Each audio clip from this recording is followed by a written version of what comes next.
Davis Field, Central Methodist University. Football action today on a beautiful day. Missouri Valley Vikings in town to take on the Eagles. This is Charlie Brown along with Jim Ray Cluck. We'll bring you the play-by-play, the action here today as the 6-2 Eagles take on the 3-5 Vikings. It's a beautiful day for football as opposed to what we've had earlier this week, which was a bunch of rain and just miserable temperatures. It's 56 degrees, sun is shining, a little bit of a breeze, and we're about set for football action. Eagles 6-2 on the season, 2-0 in the conference. Big game for them. When was the last time that the Central had a chance to win a conference championship, Jim Ray? It's been a while. I know the last time they did was 1975 underneath Bill Holmes. That's been, 46 years ago? Charlie, if I'm doing the math right? Yeah, that was my sophomore year of college, so go ahead. Well, I was here. I had already out of college right then, but I was on my 16-year hiatus there before I went back. But, they were 5-1 in the conference, but they were 5-5 all overall record. But they played schools such as Arkansas State, Central States of Ohio. They traveled about. Bill Holmes was that type of guy. He wanted to play the best, and he had a heck of a ball. There's a three-way tie for first place that year. But and they're knocking on the door here. They're up in the upper echelon of the. Yeah, they're tied for first place in the South Division of the Heart, and they're doing well. And so they have a legitimate shot. Baker next week and then Evangel the following week, but they don't need to look any further than right here at these 3-5. Yep, Baker's 7-1 and 2-0 in the conference, so they're tied for the conference lead in that division at 2-0. But that's next week. Can't get caught for it. Looking forward. This is a rivalry game. Mo Valley and Central Methodist don't always like each other a whole lot. No, they're just 45 miles down the road. And Central has won the last three contests here. So, they're out there licking their lips, the Vikings are, and they want to get some of that Eagle blood on those teeth. You've got not only football rivalry, but in soccer. A couple of years ago, the Eagles beat the Vikings in the national championship game in men's soccer. And then, was it last year that the Vikings beat the Eagles in the semifinal game for the national and won the national championship? So there has always been a rivalry because of their close proximity to one another. So it could be a very interesting ball game. On paper, it should be a Central win, but that's why we play the game and don't just settle everything on paper. The Vikings are on their sideline, white uniforms trimmed in orange and purple, orange helmets. Eagles will be out in a moment. They're in their black uniforms, and here they come now. Got Ellie the mascot out there on the back of that golf cart. I got here last night in town to do a men's basketball game, and they were having a pep rally in the gym, and it was a pretty big deal. They were supposed to be outside in Inman Square, but the weather didn't allow that. And it wasn't cooperating, but they had plenty of folks here for all of that last night, and the men's basketball season got off to a big start with a win over Ozark Christian College last night, so it was a good night last night to be an Eagle, and we hope today is a good day to be an Eagle. Charlie, it's always a great day to be an Eagle. Absolutely. Anthony Hernandez and Paxton Delarent, two midfield player. He had sustained some injury to a hip or a thigh last week, and he didn't come over and talk to her, and she said that's not a good sign, and he's not nodding his head. That's not a good sign, but here he is. All 6'6" of him.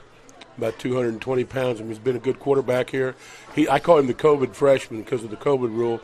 He gets 4 more years after. He's just a freshman here, so he has 4 years to play. Yeah. In 8 games, he's thrown for almost 1,600 yards. Valley won the toss, deferred. Eagles will take the ball to start the ball game, and we're just about set to go. Eagles will receive and defend the south goal. Eagles with some banged-up players. Trenton Byers is out in uniform, but not in the starting lineup that was introduced or listed. He was banged up last week. We know that. Yeah, that was the first time in his career, I believe, that he's not started a game. He started his whole entire freshman year, and ever since, so he must be hurting. Well, we know he went off with an injury and then came back on and played a little bit more after that. He's a gamer. You got Delarent as a freshman. 106 of 215, right at 50%, 16 touchdowns, and the 10 interceptions. Some of those are attributable to being a freshman playing college football. But he's learning. He had some drops, too. We've seen several drops out there, so he spins that ball pretty well. He's also the leading rusher on the team, Jim Ray. That might be why he's got that hip condition. Yeah, 78 rushes for 442 yards and 5 touchdowns. So he's been a part of 21 touchdowns for the Eagles this year. Well, CMU does a running back. They have a stable of running backs, I'll put it that way. Yeah, and they go with whoever happens to be hot at the day. Sometimes it's Keeley, sometimes it is Bolton. Sometimes last week it was Aldridge was the man who was it, and sometimes it's Langlois. And there's a Larmstead, too, I think, who played one week. Starts up the middle, cuts to the outside if he can get there, but he can't, but it's across the 30-yard line. Cole Schroeder with the return, and Carter Gosley, junior from Kansas City, makes the tackle out of bounds. I like the way he came up that middle. He came up middle like he was going up the middle, then made that juke out to the left. He came up there and increased his yards quite a little bit there. He almost got the corner, and if he had, we would have seen him run for quite a while.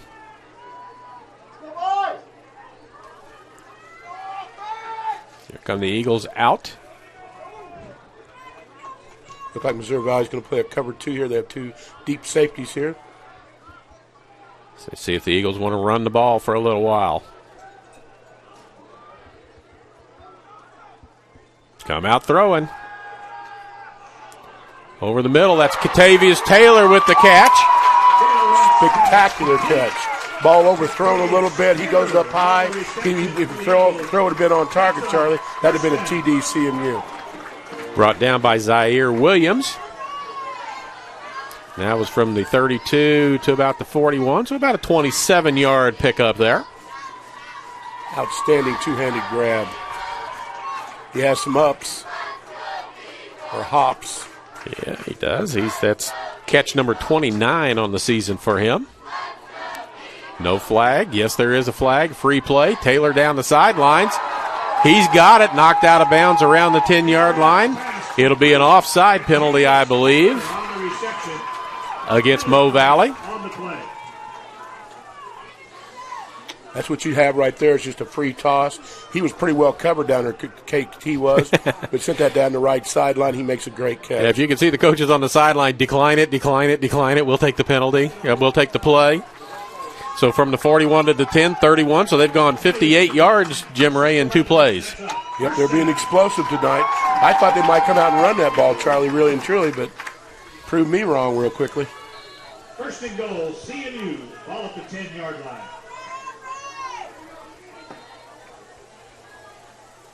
That is Langlois to the right of Delarent at the running back. Hard's in motion. Handoff up the middle. Langlois down to about the 5 on first and goal. Langlois on the carry for the Eagles. Pretty good hole up there by that front 5. Well, if you're going to get 5 yards a crack at it, that's not a bad average to have. The next play will be a touchdown, right, Charlie? Pretty close, or inside the 1. On the play, second down goal. See if the Eagles want to just punch it into the end zone or run something outside. You can throw a jump ball to Hards out here. Hards is 6'6", give or take an inch or so. Looks taller than Delarent, really. Yes, he does. That's a good push by that offensive line. And they're hurrying to the line. The linemen are hurrying to get in position to go. Delarent with a sneak here.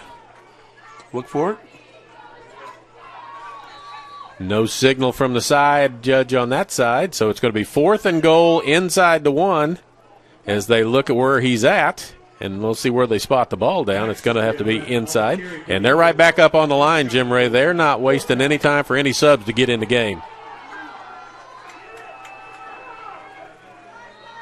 And there, Delarent is in for the touchdown. It was a late call, Charlie. I thought they were going to stop him there. I think he fell maybe off was laying on some players and kind of fell off to the side and got the ball into the end zone. So Paxton Delarent, that we were worried about being able to play, scores a touchdown, 2 long passes, and a touchdown run for him. But not much time elapsed off that clock. This is a quick score by the Eagles. 2 minutes and 19 seconds for the Eagles. This is exactly what a team that thinks they're going to win does against a team that they think is inferior. And on paper right now they are. So, but this is what you do. You don't give the other team any optimism at all for how this turns out. If that's a recipe for a victory here, and hopefully that's what the Eagles get here on homecoming. And it's a big deal for homecoming because there was no homecoming last year with everything that went on. So first time for alumni to gather in a couple of years, almost dating back to the end of 19. So for 2.5 years, the alumni have not been able to get together as much as they like, but they're here today in numbers. There's people in the end zone off to our right. Petrin to kick off. A great crowd downtown at Homecoming Parade. It was packed, knee-deep, 7 or 8 deep. Petrin's kick. Coming down to number 1, going to run it out the outside, going to get back outside, and that's Londo, and I got to make sure I get that right because it's Jordan Londo, not London. Londo, defensive back from Barstow, California. We'll see Darian Cole, number 4 at quarterback. 149 of 271 on the season, passing 55%, 1,633 yards passing, 12 touchdowns, 7 interceptions. His favorite receiver is Isaac Bosley. But their big play guy is Keenan Young. Out here to the side. That's Marquez Daniels got a hold of somebody, and he's not letting go. They didn't have a tearaway jersey there. He'd have been gone. That is number 82, Jason Ramos.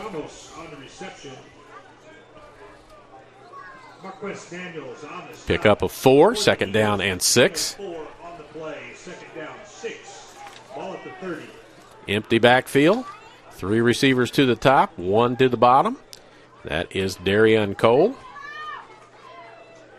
Leading rusher is number 10, Kenneth Sanford. But no running backs in there now. There's an offside, so here's a free play for Valley, and they go short and dropped across the middle by Jordan London, but it's to be 5 yards against the Eagles as the right end jumped.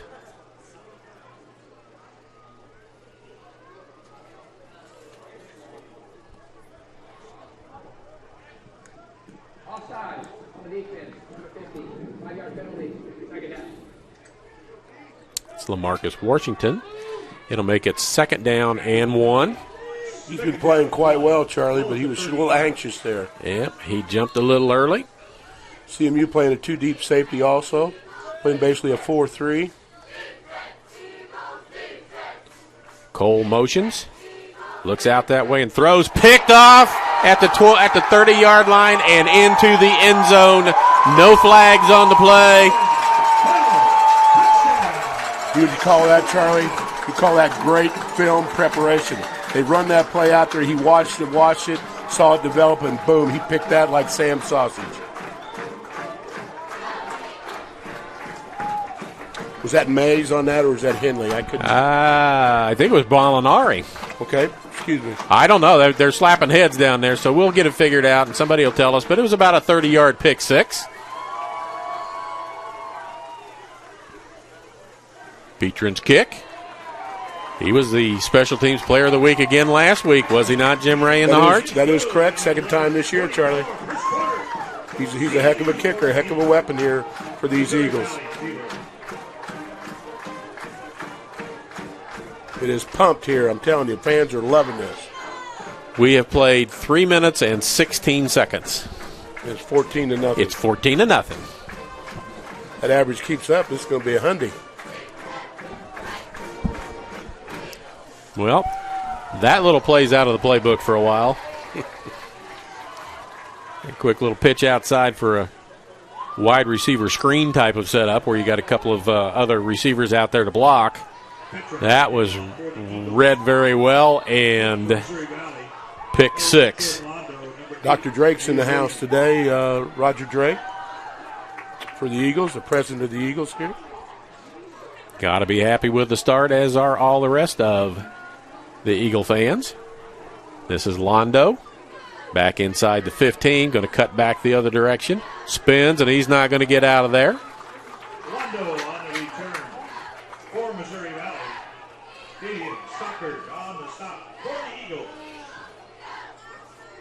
Davion Stockard with the tackle. So 2 plays in that first series for Missouri Valley end up in a pick six going the other direction for the Eagles. They are fired up out there. This is homecoming big time here at Central. Especially, like you said, missing the one last year. Makes a lot of difference. Lots of alumni have come back. So some of my old football players when I was coaching here back in the early 90s, got to see them today. Cole motions out. Going to hand it off. And met in the hole, falling forward for a couple of yards. Hernandez on that tackle. Take that back. Yeah, that's Hernandez. And Mays. And Mays, excuse me. Yep, we got some of the players with pink sleeves on their arms today. Hernandez on the stop for the Eagles. Gain of 4, second down 6. Gain of 4, second and 6. 26.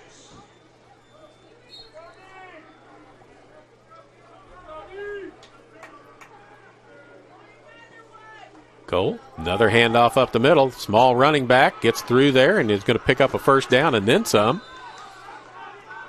Yeah, they made a big hole there right up the middle. Crashed down in that defensive nose tackle. Shot on the carry for Missouri Valley. Blake Shoddy with the carry. He had not too many rushes, but he's picked up more than enough for a first down here. Now he's replaced. He goes outside, I believe. To the top of the screen, double tied in, one back. Looks like they're going to go to run the ball. 24, that's Bosley, Isaac Bosley. Isaac Bosley on the carry for Missouri Valley. Looks like they're going to commit to the run for a little bit, Jim Ray. Yeah, I'm surprised by that a little bit. They're bringing out one defensive lineman, putting another D-back back in. Kamel comes back in. So they're going with a 3-man front. Empty backfield. I still think a good pass defense is a good pass rush. That's my druthers. Everybody standing up, not giving indication as to who's going to do what. There's a throw to Jason Ramos. He's going to be a bit short, Charlie. It did. He must have hit the ground before he rolled over because he rolled over with enough to get to the first down marker. Richard McKinney's checks in, freshman from St. Louis, in the middle. Now they say it's a first down. Yeah, now they say it's a first down. All right.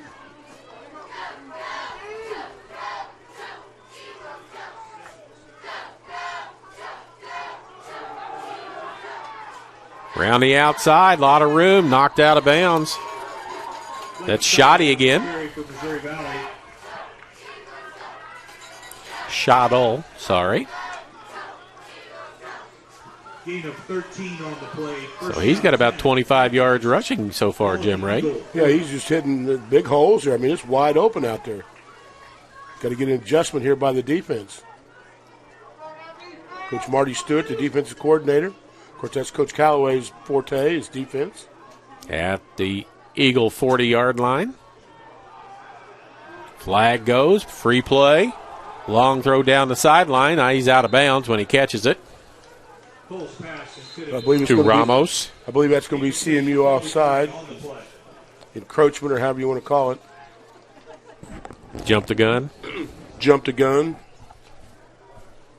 We'll see from the white hat.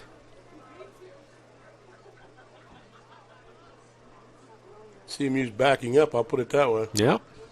There are 2 fouls on play, both by the defense. Offside, number 8. Roughing the passer, number 13. And Will Miles roughs the quarterback. So they'll take the roughing penalty and move it down 15 yards. And at the 25. Yeah, that's I didn't see it, Charlie. I didn't either. So I don't know how blatant it was. Sometimes you just breathe too hard on those quarterbacks. It's a well, it's hard to miss Miles at 6'6", 6'7", 6'8", however tall he is. You can miss him at 6'7". Quarterback out here. This is the option pass, and that's read very well. Kamel with the tackle. That's, again, great film study there. They've run that play, 4 times this year, Charlie? 4 times this year. They've run a halfback option pass. They've completed it 4 times for 2 touchdowns. So that's great film study there. Again, they saw that. That's great work by the coaches and the players. Get their nose in that film. That loses 10, so it's 2nd down and 20. The freshman 92 coming into the game. McKenna's up front for the Eagles. They're going to come with a 4-man front here, Charlie. Yeah, they're down and coming after it this time. Trying to draw offside, and we've got a timeout call by Central as they saw something they didn't like in that formation or the personnel package on the field. I want to thank our corporate partners for their continued support of CMU Athletics, MFA Oil, the Braun Home, Jennings Premium Meats, Community Auto Sales and Service, Airlink, Drury Hotels, Missouri Pacific Lumber, Howard County Electric, and Commercial Trust Company. They make these broadcasts possible. We're back here again next Saturday when number 7 Baker comes to town, and that could very well be for the championship of the Southern Division of the Heart. Baker, one of the all-time winning programs in the NAIA period, along with Missouri Valley and Benedictine, and Grandview as far as that goes. And Baker's been a member of the Heart for a long time. Since 71, same as the Vikings here, same as Missouri Valley. Benedictine was a little after that. Of course, Grandview came in a lot later than that. Center was one of the original members, but got out for about 5 years, from 86 to 91. We're Just a back. little trivia for you, Charlie. There you go. 2nd down and 10, empty backfield. Cole. Cut, across the middle. That's Londo with it, being chased by Miles and taken down on the outside. Cole's pass complete. Londo on the reception for the Vikings. I think it's Mariano on the tackle. Darian Bell on the stop for the Eagles. Wrong again, Charlie. Yeah, they give it credit to Darian Bell. A number of the numbers on the Central uniforms are not easy to see from a long distance, which is where we are. It is 3rd down and 13, so that gained 7 on the play. Big defensive play here for the Eagles. Across the middle, overthrown and incomplete. He missed that open receiver. There's no doubt about that. He could easily been a touchdown. Intended for Bonner, incomplete. 4th down 12. It was intended for Ball at the 27. Aswan Bonner. 44-yard field goal attempt. If they come out to do that. That's where they're getting ready to set it up. This is Conchola. If I'd be Central, I'd be very, very leery. Or this is Larman, rather. He's 5 of 7 on the field goals on the season with a high long of 37. This is going to be 43. Stand up and block it. He gets it away. And it's no good, wide left. It was a line drive that just didn't get on line. Shade out of his range. That's you got to kick it harder. It's like a golf shot, Jim Ray. When you're between clubs and you go with the one that you think you can hit it a little better with, and you feel then you got to swing a little harder to get the extra distance out of it. Sometimes you got to kick the ball a little lower, and that's why you put those big guys in the middle, like Miles and Hards, and they get a chance to block those things. That one was just they stood up and watched to make sure it wasn't a fake. Yeah, what happened there was he tried to kick it a little harder. He pulled it to the left. Swung that leg just a little harder than you. There you go. Swung a little too hard.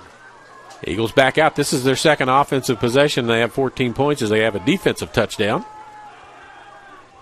Outside. Taylor with the catch. Out of bounds. There's a little quick out there. Pitch and catch from De Laurent to Taylor. Well, as much room as Taylor normally gets from the defense, they could do that almost any time they want to. And they'll do that a time or two and set that up to be a two-move out and up. Correct. Gain of about 5, so 2nd down 5. They have basically a cloud over top of him. That safety's watching Taylor on either side. That's why they play this cover 2 look. And they move 2 wide receivers from the left side to the right side. And they hand it up the middle. Cut outside. And a nice run on the play.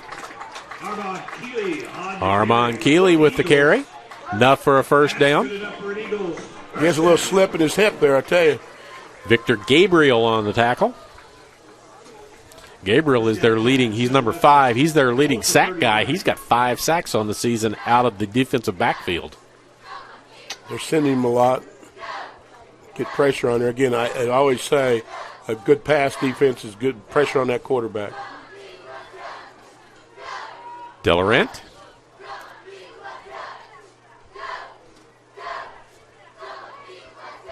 Jet sweep. Turned. Makes something out of it. That's Cole Schroeder, I believe. Cole Schroeder on the carry for Central Methodist.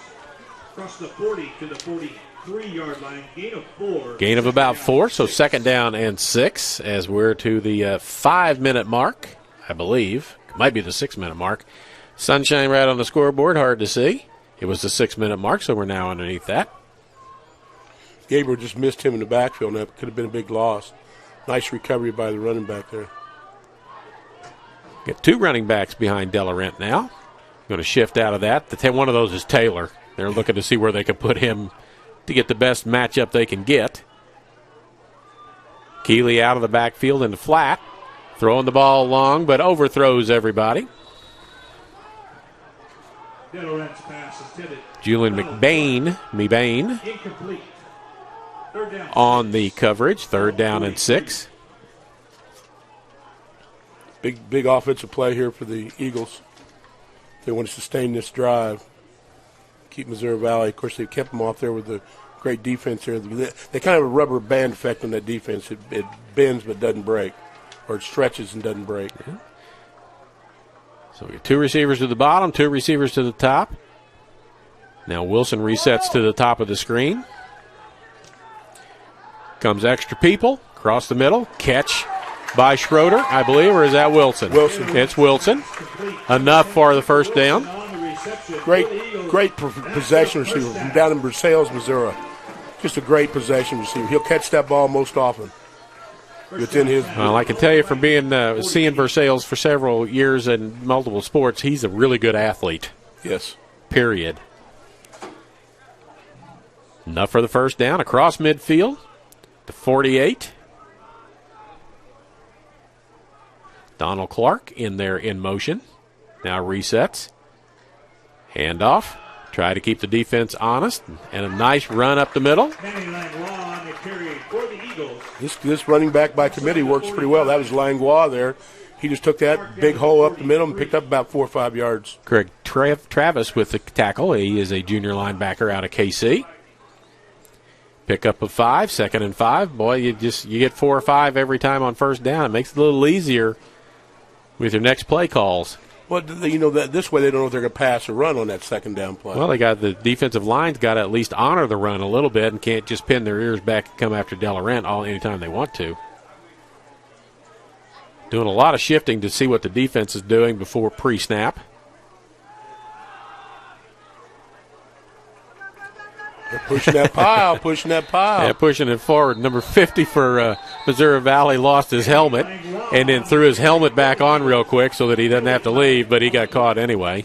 I think it's going to be on CMU, shoving that guy. I might be wrong. Well, we'll soon see. Second guy always gets caught. It was going to be a gain of 3 on the play. It would be 3rd and 2 without this penalty as they continue to talk about it. After the play, unnecessary roughness, personal foul, number 55 in the offense. Yeah, I saw him. Saw him get the second one in. It's always the second guy that gets caught. Yeah. So after the play, so it's going to be 3rd down and long because the down will count and they'll walk it off from there. It's back to the 44-yard line in Eagle territory. So 3rd down, 18, Central Methodist. 3rd and 18, the PA announcer says, and my math isn't going to be good enough to figure that out, so we'll go with that. Correction. The result of the play was not a 1st down. It was 3rd down. It's 3rd down and 18, so that will slow up a drive on most occasions. Yep, makes them now they might have to punt the ball if they don't get this. Now they'll pin their ears back, Charlie. Yeah, they got 3 down linemen and 1 walking up on the outside. Comes on the blitz, picked up nicely. I don't see the flag for holding yet. Long throw down the field. And what a nice catch. I still don't see a flag. Cole Schroeder. Everybody's moving, so it's good. One of the central linemen got a little hook in on one of the pass rushers, but got away with it. Yes, he did. Great catch down there by Schroeder. That was kind of a dying duck. That's about a 52, 53-yard gain right there, and it's 1st and goal for the Eagles on 3rd and 18. He made a nice adjustment to come back and get that. That hurts. Taylor wide out to the right all by himself. Delarant underneath, off the hands of Hards. Delarant's pass intended. Trayvon Hards, incomplete. Trayvon Hards. Second down goal for the Eagles. Ball at the 8. 2nd and goal. We still got 3:20 to go in the first quarter, and it's 14-0 Eagles. Looking good for the Eagles so far today. Foot on the gas. Keep going. Eagles average about 31 a ball game. Valley's defense gives up 38 a ball game. Donald Clark back in. Going to split out.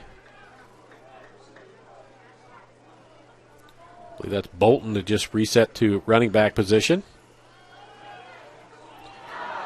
Through the hands of Hards this time as Delarant had a little giddy up on it that time, Jim Ray. Yeah, he put a little zip on it. He spun that ball pretty fast.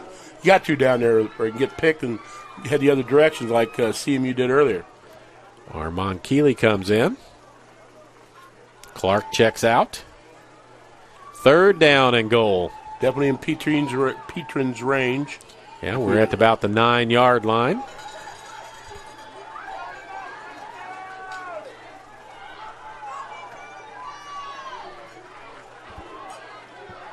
Got 13 on the play clock, so plenty of time. Empty backfield. Counting and identifying where the defense is. Quick throw. 1. Oh, yeah, mark it at the 3. Ball at the Viking 2. They say it's at the 2-yard line. Looks like the 3 to me, Charlie. Well, from the far side it does. But where the official is standing on the near side down here, he's standing at the 2. So, regardless, inside the 5, 4th down and goal. It's where they scored last time on a Delarant sneak. He's going to try and do that again. He's going to foot race to the corner and win. Paxton Delarant with a touchdown, his 2nd rushing touchdown of the day. That hip hurts a lot, or that thigh does, doesn't it, Charlie? Yeah, he doesn't look terribly hurt. Look as quick as ever. He got around the corner and beat Hunter Sims to the corner. 20-0. They're counting heads. Schroeder is the holder. Petrin is the kicker. Snap down. Ball on the way. Good. That's just automatic. He is such a good place kicker. Good punter, too, Charlie. He's been a good addition to this team 4 years ago. I looked down at the Missouri Valley. They're in the north-south end zone. And there's not much going on down there. Not much excitement happening down there, Charlie. Yeah. Petrin from Bunnell, Florida. Be kicking off for the 3rd time here in the first quarter with 2:34 to go. 21-0 Eagles. This is how you make a statement about superiority to start a ball game.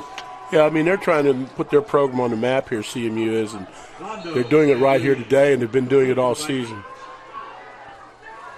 You see something flying by there, Charlie. Yeah, I don't know if that's a T-shirt or a towel or what, but they're throwing them after every touchdown. They're either going to run out of towels or they're going to have sore arms soon. Petrin's kick. Going to come down to Londo at the 10. Looks for a spot. Gets cut back inside. And he's going to get out to the 40-yard line. Londo on the return for the Vikings. Joe Slattery did a nice job of turning him back inside. For the Eagles. First down 10, Missouri Valley. Ball at the 42. Well, the Missouri Valley Vikings need to get something going here because they give much more room here for the Eagles scoring, it's going to have a hard time catching up. So 2 of their pet plays that they like to use, one's been a pick six going the other direction, and the other one was the halfback pass that was tackled for a 10-yard loss.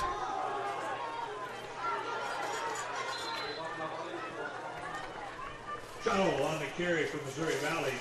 Number 7, Ari Henley. That's Schottle, Blake Schottle. Morelli on the tackle, Charlie. He upended him. Schottle is a sophomore from Calera, Alabama.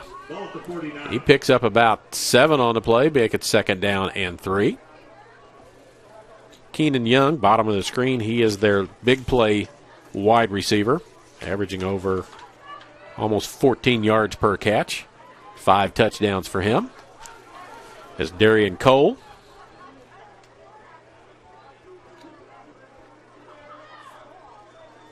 Going to look this way, throw outside, incomplete.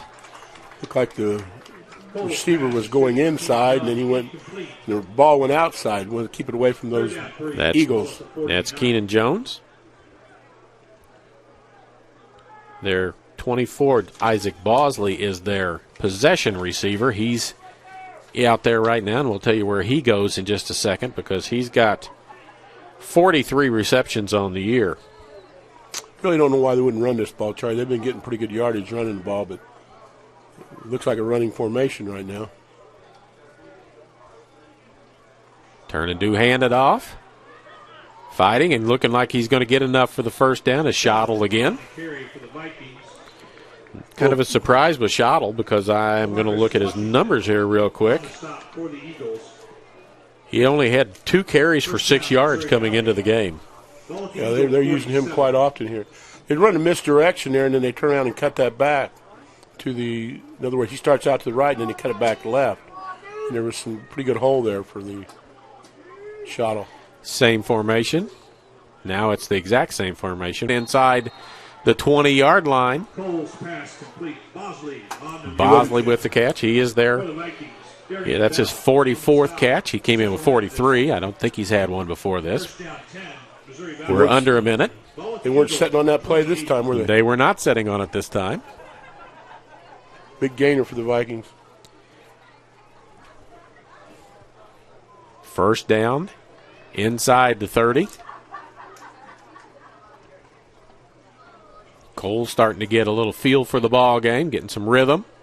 Tries to draw offside. Going to take it, throw, knock down, and throws it away. That was Will Miles on that near quarterback pressure there. No flag thrown as everybody turned around to look at the official who shook his head no. There shouldn't have been a flag on that. He almost blocked the pass. Almost blocked the pass and had him wrapped up for a sack, but he throws it away. Past the line of scrimmage. A little hard to throw over him. That's why it sailed out of bounds, about hit the fence behind the Viking bench there. 2nd down and 10. Under 30 to go here in quarter number 1. Eagles with a 21-0 lead.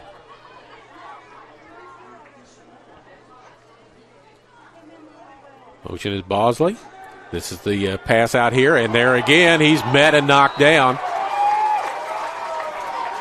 Pass complete. Bosley on the reception. That's Mays on that tackle. That's Charlie. Eric Mays, yep. Not only tackled him, but knocked him backwards. Yeah, that was a hard hit there. Young man out of Marshall, Missouri. 3rd down, 14. He's a COVID senior this year. In other words, his career should be over with because of COVID last year. He got to play another year. Good for the Eagles. 3rd down and 14, and we have the end of the first quarter of play. So 21-0 is the score at the end of one. When we come back, it'll be 3rd down and 14. AirLink Rural Broadband is your local wireless and fiber internet provider. Family owned and operated with coverage options in Sheraton, Howard, Saline, and surrounding counties. Interested in wireless or fiber service? Visit us at airlink123.com for information on all your internet needs. We've got lots of stuff going on in the next week here on the Eagle Sports Network. We got this football game today. Then come Wednesday, the women open up their basketball schedule against Ottawa University. That'll be at 7 o'clock Wednesday night. Then on Friday night, or Friday afternoon, rather, at noon. So you have a chance to have lunch and watch the Lady Eagles play Indiana Wesleyan. That's Friday at noon. Saturday, football action here against Baker at 1 o'clock. Men's basketball action Saturday night at 7. And I think I heard that there's volleyball and maybe even soccer in between all of that. So there's a lot of things going on campus. If you're around the Fayette community, you got a chance to get out and see some pretty good programs. Mike Davis's women's basketball team, number 17 in the preseason poll. Jeff Sherman's men's basketball team won their opener last night handily. Volleyball team's been very good. Soccer team is excellent. Women's and men's. And we got about 50 prospective students coming on campus on November 6th also, Charlie. There you go. They'll get a chance to take a look at it. Empty backfield. Flushed out. Looks. Going to throw. Going to want to throw. Not going to get a chance to throw. Now throws it away.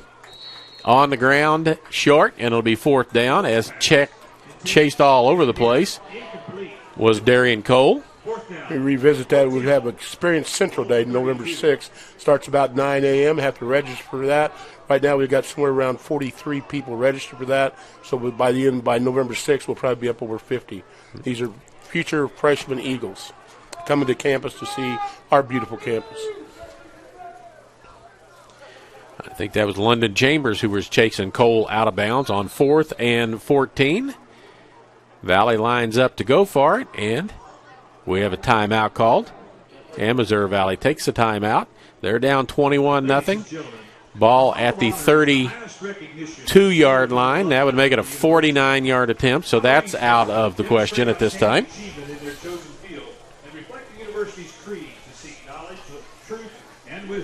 So, I'll tell you about one or more of our sponsors while we're at it. Community Auto Sales and Service is a one-stop shop for all your automotive needs. From Dr. C. Fred Bergston, class of 1960. This is the new honor Hall of Honor, I believe they call it.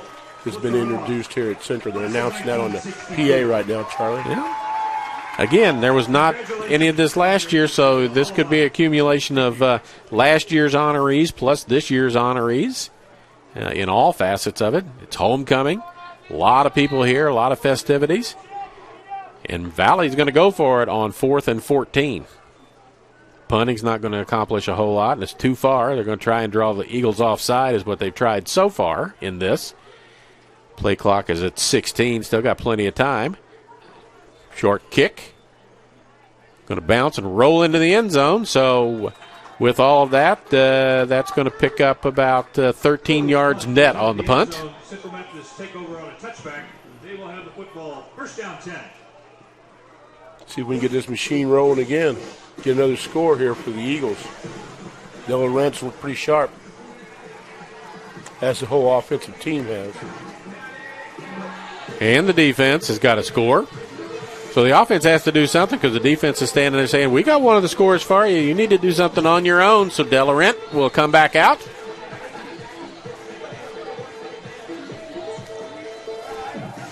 He's got Keeley with him in the backfield.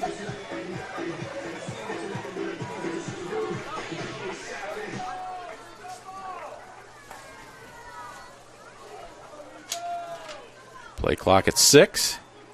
Quick pitch right over the middle. Caught. Fall forward. Cooper Wilson. Enough for a first down. Going to be a gain of about 13. And the Eagles are in a hurry up. Yeah, Delarent can fire that ball when he wants to. He goes over and says something to Schroeder, and Schroeder gives him the Cooper says Cooper Wilson says, I'm good, let's go.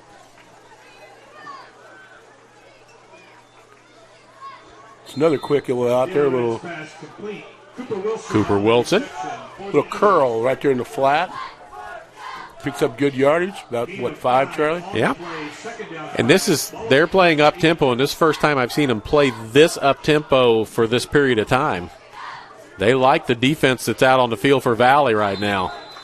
Cooper Wilson again as he just continues to rack up catches. Another one for a first down. And Valley is getting to the line of scrimmage awful slow. They look like they're wore out already, Charlie. Well, and maybe that's part of the strategy, not letting them substitute. Maybe they like to play Cole Schroeder down close to the 20-yard line. He was wide open. Delarent being awful evasive back there. Picked up a couple good blocks where the lineman peeled back to help him. He's able to throw that ball downfield quite a ways. Yeah, without much effort, he throws that ball down the field a long ways. And you got a whip at 6'6", and that's what he's got. Another short pass. Hard's out there blocking for him. Plenty of time. 18 on the play clock.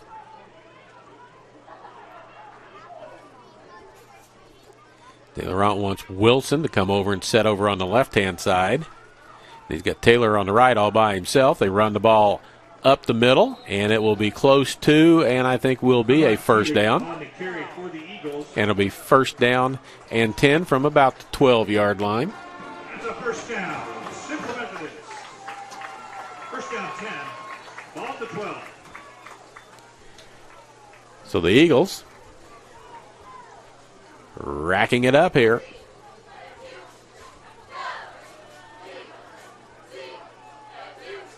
Delarent looks. End zone, wide open. Well, not wide open. Overthrown at Hards, and that's difficult to do, to overthrow Hards. That it is. But he's been targeted 3 times down in the red zone with passes. Had one go off of his hands. One go through his hands. This trip, this whole drive. He's been kind of the decoy. He had the one where he caught the ball, but he was out of bounds in the corner of the end zone.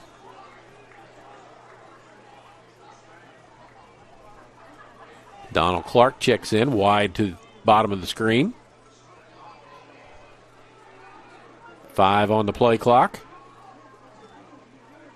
Fake handoff. Throws it to Taylor in the end zone over, but he goes up. It's over his head and out of reach. Thought we might see a flag. Thought there was some movement on the right side of the defense, but obviously didn't break the neutral zone. So it's third down and 10 from the 12. I thought that would be the case too, Charlie. I thought it would be a free play. Threw a little fade pattern there to Taylor again. It hasn't worked. Been out of bounds both times or thrown high. Yeah, he's thrown high the last couple of pits because he threw the one over Hard's head. That's difficult to do at 6'6" or 6'7". We don't have their size or height, so we just guess. We just know he's tall. And Delarent's going to walk out there and talk to him with 8 on the play clock. So the Eagles are going to have to hurry or take a timeout. 2, got it off. A lot of pressure coming into the corner. Incomplete. Delarent's pass intended. Veteran on. And Schroeder's the holder. Schroeder to hold. And putting it down at the 19, so a 29-yard attempt. Plenty of time on the play clock. Ball down. Kick is no good, wide left. 29-yard field goal attempt, no good. It's unusual for him to miss one that close. I am looking. He was 7 of 8 coming into tonight, so he's 8 of 10 now on the season. Doesn't like that left hash, I guess. So the defense back out to the field, still 21-0. Second quarter of action. We'll have a lot of halftime festivities for you, but we got a long way to go to get there. There's still 12:33 left in quarter number 2. The game started late today, 2 o'clock, in a long first half. It'll be a long halftime as well. Somebody stuck the runner, as that's Shaddle again. Pretty good gain, though. He's running downhill pretty hard there. Yeah, picks up 6, second down 4. He'll have some nice halftime stats. Shaddle will.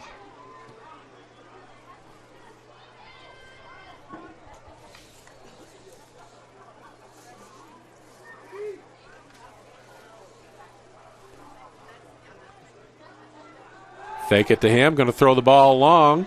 One-on-one out here. Knocked away. Great defensive play there. Intended for Keenan Young. I think that was Bell, number 29. Yeah. In coverage for the Eagles. Great Bell play goes there. up and knocks it away from him without causing contact. He stands, about 5'8", 5'9", 5'10 at best. Receiver's about 6'2". They list him at 5'6". Okay, I gave him a little bit of little height. Well, there. somebody fudged somewhere. I believe 5'6" might be right, Charlie. He's pretty short. I helped recruit that kid here to Central Eastern Texas. Does a nice job. Good family. As most of our kids are.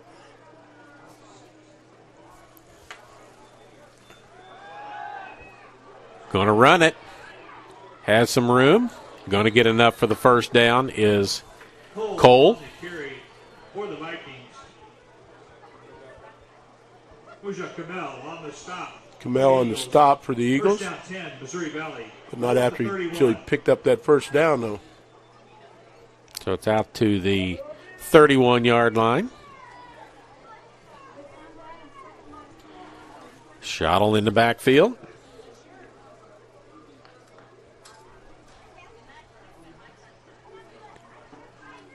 Bradley at the bottom of the screen.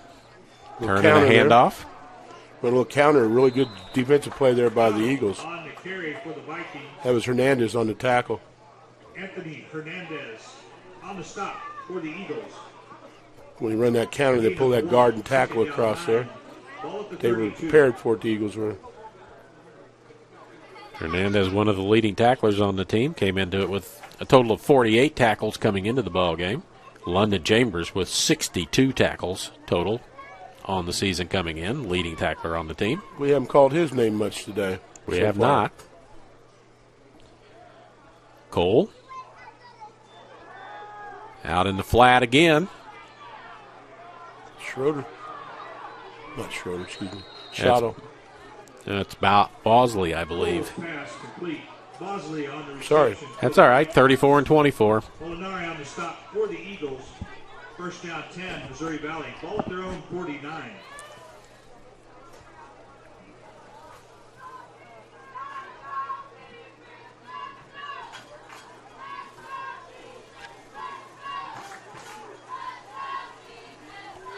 A lot of festivities at halftime today.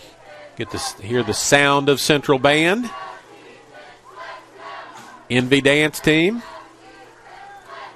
Looks one way, rolls the other way, and going to be tackled for a loss. A sack on the play. Muja Kamel again. That's great open field tackle there. I thought if he missed him right there, he had some yardage up that right side. Announcement. At halftime, we'll have all of that for you at halftime. Cole, empty backfield. Looks right, now comes back left. He's going to flush out to the right. Throwing a long way across his body. Finds a receiver. That's Bonner, and he's going to have enough for a first down. That was nice to loosen this backer by Cole in the backfield, quarterback. I'm going to look and see if I can find any of their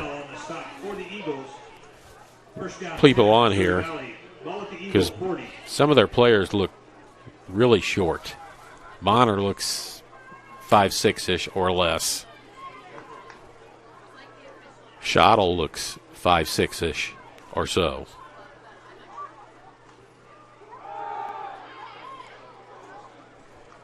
That is Bosley again. Bosley on the carry for the Vikings. Runs hard. Picks up 5. London Chambers on the stop. There's London Chambers on the stop. We get to call his name now. Leading tackler on the team, as Charlie said before. Under 8.5 to go here in quarter number 2. Down 6. Ball at the 36. Oliver, keep going. She's still there. Cole, one back behind him. That's Bosley, I believe. Fake the handoff. Rolls right, throws. Caught downfield by Keenan Young. Cole pass complete. Nice little bootleg there by Cole. Takes that handoff left and bootlegs right. First down 10, Missouri Valley. Ball at the Eagle, 18. In that red zone, Charlie. Down to the 18. They've been down here once before. They're back to Schottel at running back. Young and Bosley each have 5 touchdown receptions on the season. There's Schottel, and he's hit in the backfield immediately. Second down 12. Second and 12. Clock starts back up again. 7:07 to go. Empty backfield. For Cole. Darian Cole. Schottel in motion. Going to throw it out in the flat to him as he reverses back. Hit immediately, but spins out of it and picks up good yardage instead of 2nd down and 12. Now it'll be 3rd down and about 3. May's out there to make that first hit on the receiver, but just missed him. 4-down territory for Mo Valley here. Especially down 21 points. Yeah, field goal is going to make you feel a little better, but not much.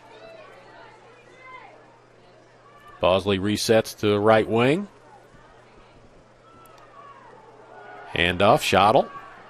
Picks his way through. He's down inside the 5. Still going, and he's in the end zone for a touchdown.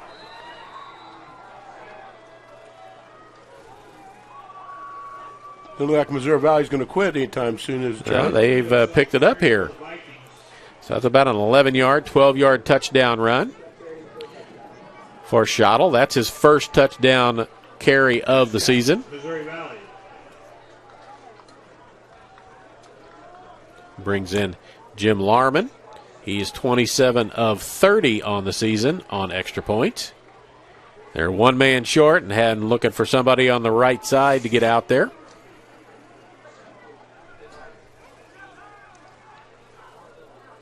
Got plenty of time, 10 on the play clock. 21-6, snap back, ball's down. Just sneaks inside the right upright, and it's good. 21-7. Nice job by the holder there. That is the punter, Robert Conchola from Odessa, Missouri. Played up there for Mark Thomas. They're making another run this year. They're awfully good again this year. They have lost one game. I can't remember who that was to. They lost to Pleasant Hill. That's right, yeah. I believe. You're absolutely right. I remember seeing the score now.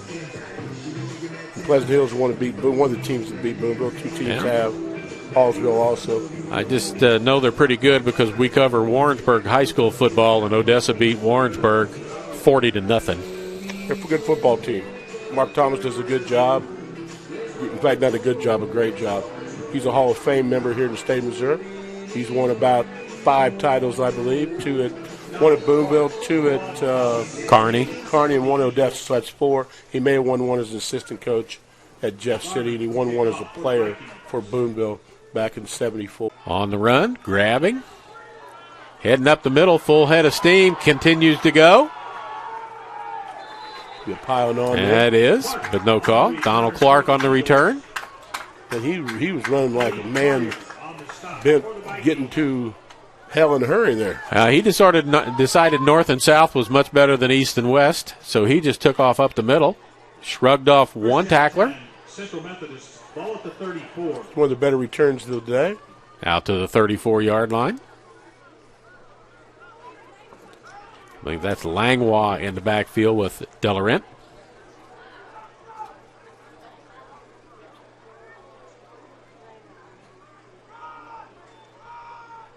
Quick pass. Nice tackle. Good gain. Cooper Wilson on the reception. Cooper Wilson on the reception. Marked down at the 42-yard line. Tavares Littles, freshman from Plant City, Florida, makes that tackle, but it's gain of 8. 2nd down 2. Watching Octavius Taylor down here at the bottom of the screen. Run up the middle, good enough for the first down. Keep the sticks moving with 5:32 to go. 45 to the 47. That's an Eagles first down. There's Byers in there playing at the left guard, I believe. Not supposed to be playing, dressed out, and there he is. Not going to give up a game in his senior year if he can help it. Eagles need to score. Valley gets the ball to start the second half. Be nice to put another score up on the board before halftime for Central. Delarent. Delay handoff. A counter there, Charlie. It was a pretty good hole there. That was Byers pulling there along with the tackle to that left side. Langlois picks up about 4 on the play. Second down, 7. And a ball at the 45-yard line.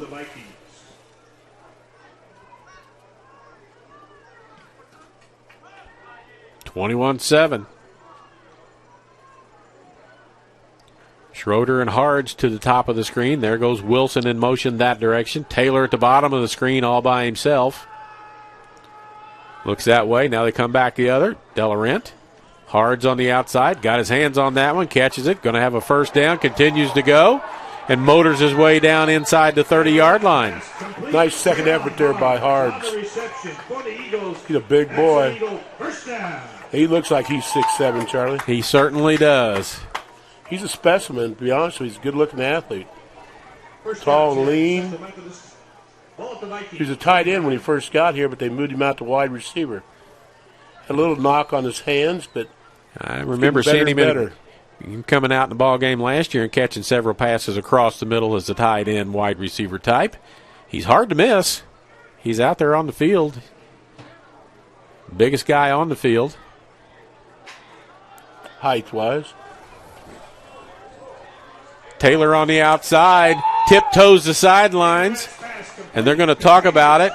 Back official says no catch. The other official is going to talk to him and mark it and says he did have it.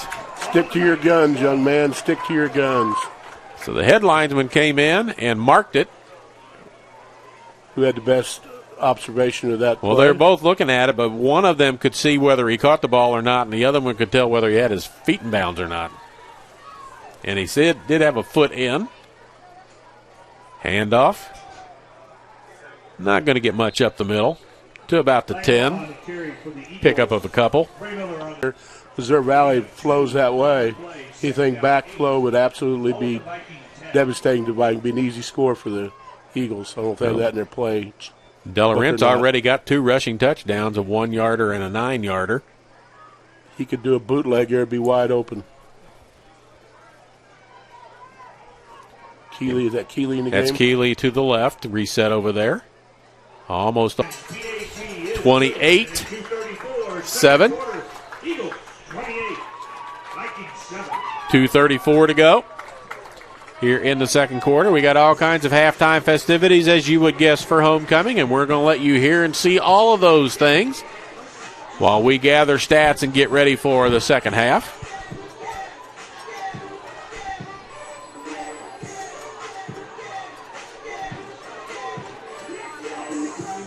Petrie will kick it off. He has some very, very high kicks. He has been a weapon for a number of years here. He just keeps getting better every year.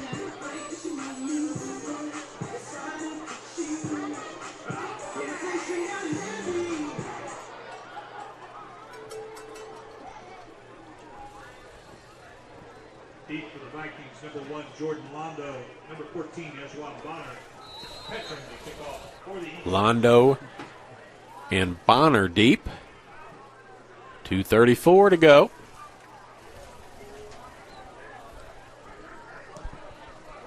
Good kick. Backs up, and Londo into the end zone.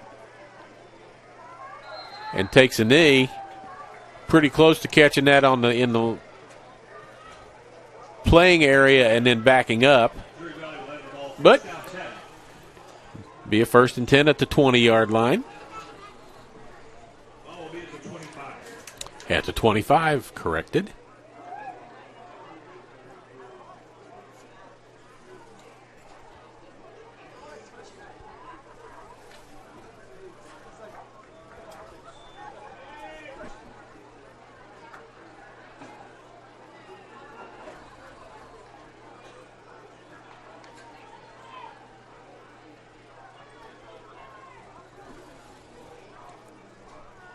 Cole.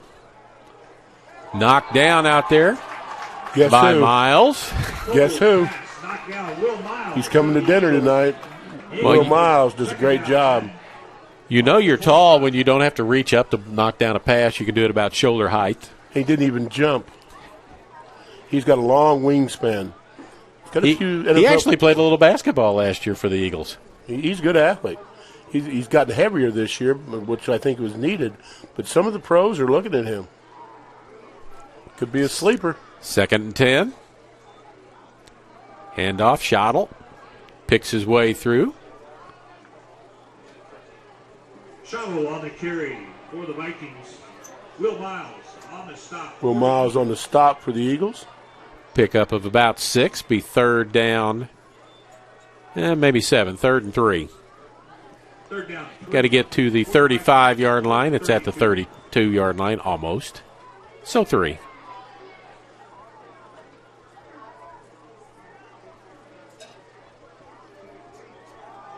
We're going to look counter here. It's wide open. He could have ducked that outside, but he pulls back in. On the carry for the Vikings. Looked like they were in a little bit of an alignment problem there, the Eagles were. They didn't have anybody on that outside area. Ball at the Viking 42.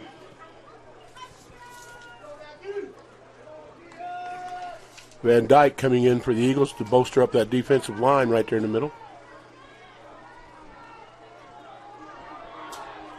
Hands it off again. Schottel out to close to the 45. Schottel on the carry for the Vikings. Marquess Lots of whistles blowing. Marquise Daniels on the stop for the Eagles. And a timeout by Missouri Valley. 1:20 as a timeout is called. That will get Missouri Valley. It says 2 on the scoreboard. I know they've had 2 timeouts already. So it'll be 1, but there is a flag down on the play, laying out at the 44-yard line. Yes, we had a little extracurricular activity after the play was whistled. Good friend of mine here doing the umpiring for the Zebras, Kelly Martin, up around Maryville, Missouri. And I'm trying to do my best, Jim Ray, to show that I listened. That's a dazzle, is it not, a group of zebras? That is correct. That's what we're having out there right now, That's Charlie. what we are having out there. The head linesman down here at the bottom of the your picture, kind of a lonely man. Maybe they smell bad over there and he doesn't want to be around them. Well, maybe they're making decisions for halftime lunch or something. Maybe a beverage of choice after the game. Oh, for the old days of McMillan's. I understand that's open now as some sort of a country western type deal. Well, the bar is, yes, down there. But I talked to Brian, who's the last one to run McMillan's. They open up every year for this CMU. They call it Mac's Place. It's right there on the corner of the square.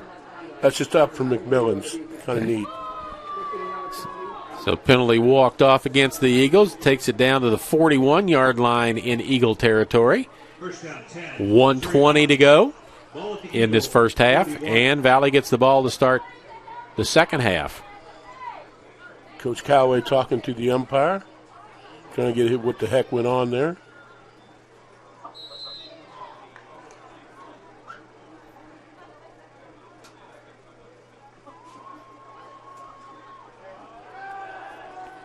Looks short, comes back. Underneath. Wow. Tattooed. That was Marquise Daniels in that tackle, and I'm telling you what, he destroyed him. I think that's who they called the flag on previously. He's a little mad right now, to say the least. Clock running under a minute. Second down and 8. Crossing underneath. Throwing the ball long. Defender back there. Intercepted back around the 2-yard line. Lots of flags out here in the middle of the field. Several blocking the backs. Getting a little chippy out there, Charlie.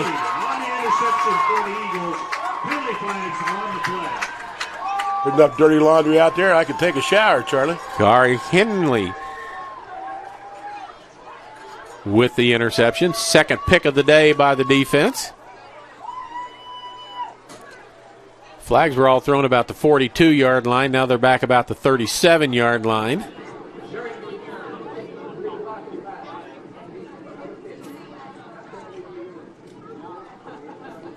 I think that was on Washington, Charlie, blocking the back. Well, with 36 seconds to go, do you try one play to see if you can jump something, bounce something out of there for a big play? You got 2 timeouts left. Or do you take your 28-7 lead, go to halftime, and be happy?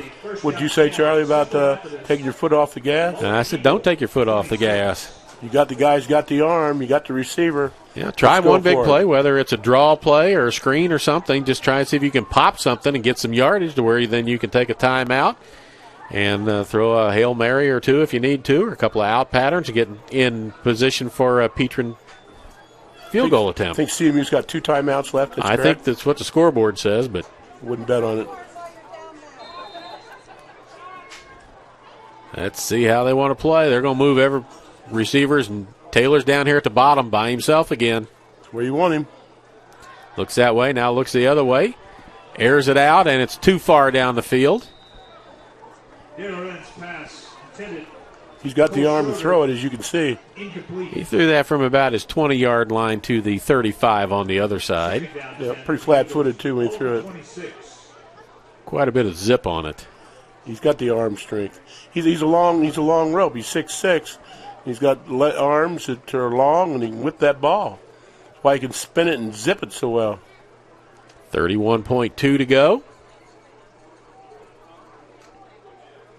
Catavius Taylor did a double move on that last play, but he was well covered. Yeah, they've got a safety walking over to his side. They still got safeties back 15, 20 yards. Their 2 deep safeties are. Goes short and through the hands. I think that's Schroeder. It's hard to tell. Cooper Wilson. One is 19, the other is 10. So it's hard to tell whether that is a 0 or a 9 at the end of it. 3rd down with 27 seconds to go. You might see a run play here now, Charlie. Yeah, force reserve at halftime.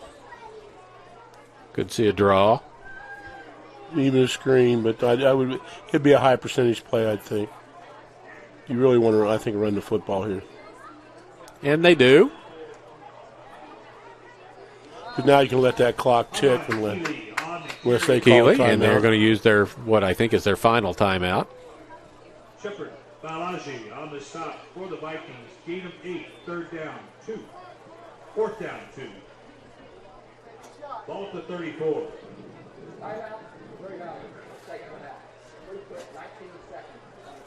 Okay, said it's their second of the half, so they still have 1, and 19 seconds will be on the clock instead of 18.1. Run off about 9/10, huh? Yeah. Slow finger on the trigger.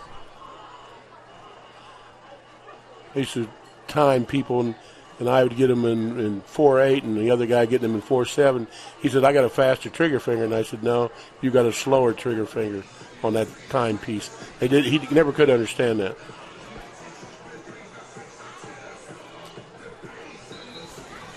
Means I'm pressing mine first if I have a longer time than he did.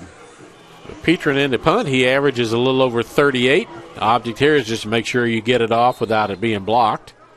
His longest punt of the season, 70 yards. Williams is deep for the Vikings. Sure, the Vikings are going to come after this. I would. And he fumbles it, picks it up. Going to run around and tackled, as I think he stole a peek. Yep, he got a lot of pressure there, but that wasn't good. So with 13 seconds left, Valley has 1 timeout left and the ball. First down 10. Ball at the Eagle, 13. That's why sometimes you don't you do take your foot off that gas. Ball will be placed at the 13-yard line. See if the Eagle defense can hold Valley to at least a field goal attempt. I would think they would go for it regardless. Remember, their possession guy is number 3. Their touchdown guys are 24 and 17. And the Eagles take a timeout. They're down to 1, but that's not of any big consequence right now. Keenan Young with 5 touchdown catches on the season. Isaac Bosley with 5 touchdown catches on the season. This is where you start second guessing yourself if they end up scoring here, Charlie. Yeah, and they get the ball to start. So, in theory, you could go from being down 21 to being down 7. Correct. After the first possession of the second half. And you worked hard the whole half to get 21 points ahead.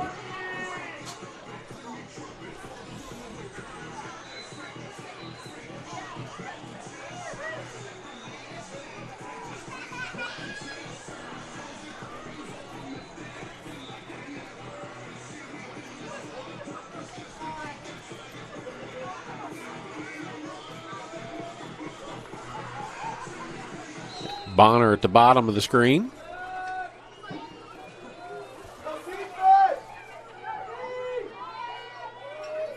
Win at D-line, get some pressure on the quarterback.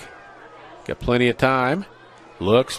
Now he's going to throw it away out of the end zone. It was intended for Keenan Young. Down to 7 seconds from 13-3. Second down 10 for the Vikings. Ball at the 13.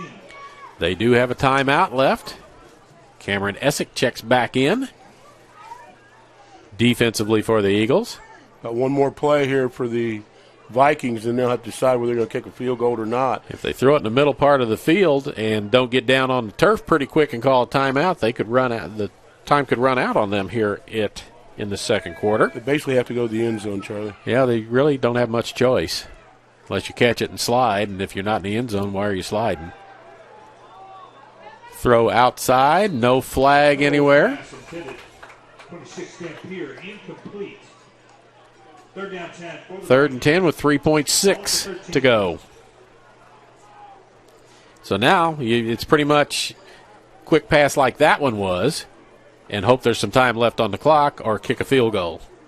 I don't see the field goal guys coming on. I don't either. I haven't seen him warming up either. Nope. They got one timeout left. They might want to take it and talk, but they don't. Big play defensively. Could be the last play, barring a defensive penalty.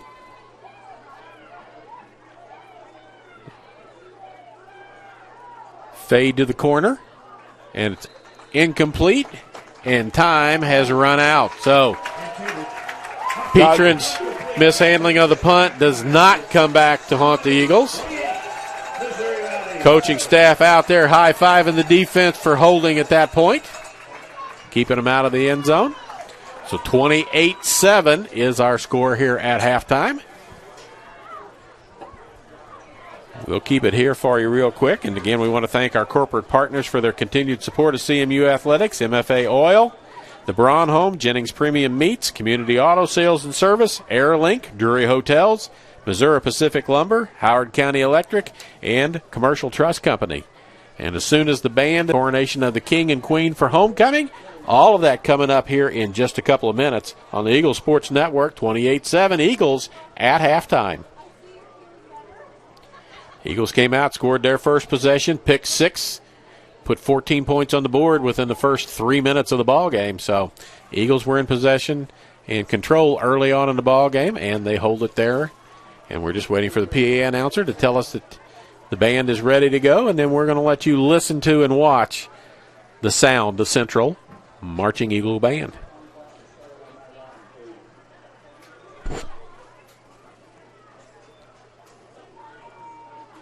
They're going to put 25 minutes on the clock for halftime. I thought it would be 30, to be honest with you, Charlie. Well, the official just told them to stop. It was a 24:51 and running. He told them to stop and wait for his signal.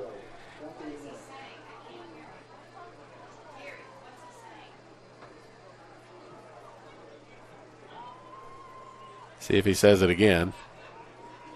He's still out on the field. I know. He said something about 20 on the clock. Thank you. 20 on the clock instead of 25. Thank you. That's all right by all of us. And there they have it. And now we'll get ready for the band, and we'll turn it over as here they go. He's winding the clock now. And the field command of Senior Drum Major Madeline Bartholomew. Central Methodist University is proud to present the sound of Central, the 2021 CMU Marching Eagle Band.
Ladies and gentlemen, it's time to introduce our 2021 Homecoming King and Queen candidates, as well as our candidates for CMU's Prince and Princess.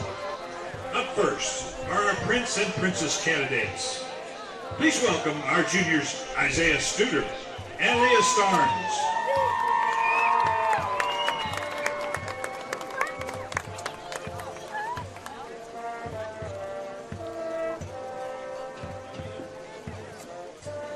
Isaiah is the son of Amanda Hutchinson and Jason Studer. He's from Killeen, Texas, and majoring. Miss Leah Starnes is the daughter of Jeff and Debbie Starnes. She's from McChesney Park, Illinois, and is majoring in nursing. Leah enjoys participating in cheerleading and her sorority, Zeta Psi Lambda.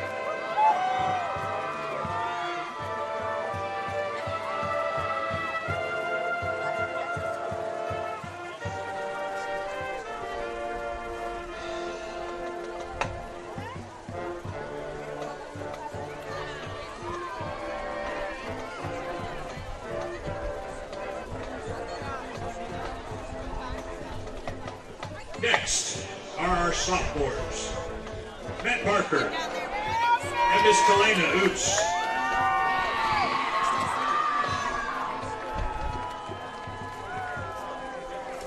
Matt is the son of David and Trish Parker. He is from Holden, Missouri, and is majoring in criminal justice and psychology. Matt is a student ambassador, member of Alpha Phi Gamma, and a dancer for Central's Envy dance team. Miss Kalena Oots is the daughter of Brandon and Tellen Oots of Kansas City, Missouri.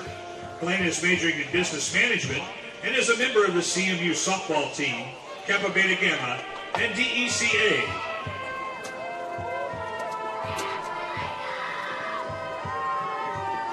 Our final Prince and Princess candidates are freshmen Brooks Parker and Mara Pollock. Brooks is the son of Charlie and Kathy Parker of Russellville, Arkansas. He is majoring in biology and is involved in soccer and Delta Beta Tau. Mara Pollock is the daughter of Robert and Heather Pollock of New Mel, Missouri, and she is majoring in pre-athletic training and is involved in softball and Kappa Beta Gamma.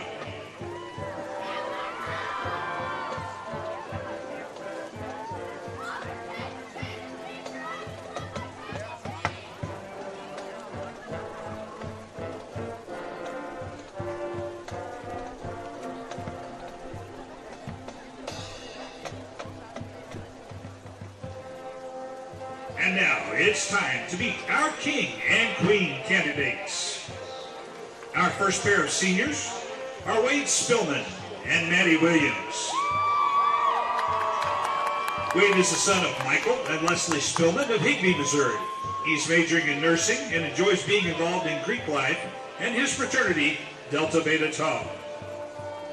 Wade is escorting Maddie Williams, daughter of Ken and Caroline Williams. She is from St. Louis, Missouri, and is the corresponding secretary for Sigma Pi Alpha and a student ambassador for CMU admissions.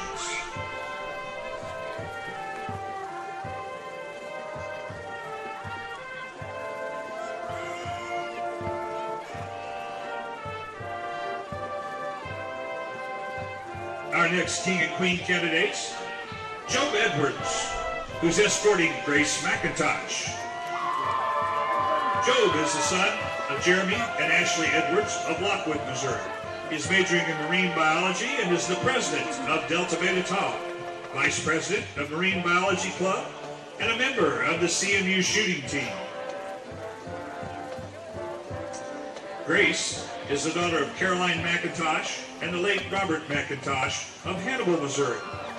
She is also majoring in marine biology and is minoring in chemistry.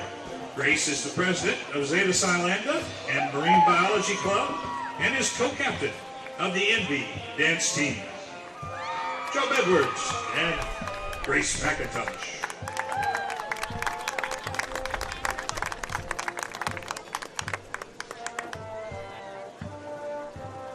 Next up, please give a round of applause for Jerome Simpson and Caitlin Larson. Jerome is the son of Jim and Janine Simpson of Perryville, Missouri. He is majoring in physical education and is part of the Central Methodist baseball team and physical education club. He is escorting Miss Caitlin Larson, daughter of Mike and Cindy Larson of Weston, Missouri. She is majoring in marine biology and minoring in environmental science. She is co-captain of the NB dance team and a member of the Kappa Beta Gamma and Marine Biology Club. Jerome Simpson and Caitlin Larson.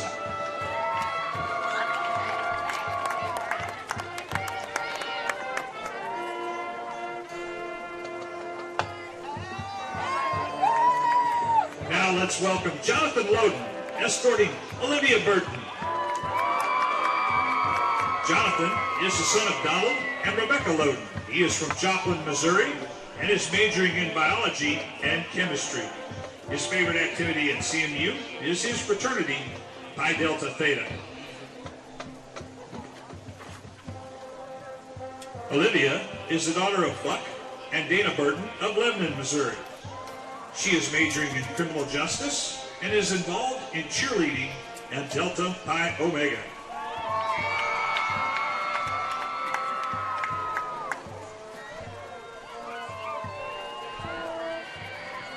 Jonathan Loden and Olivia Burton.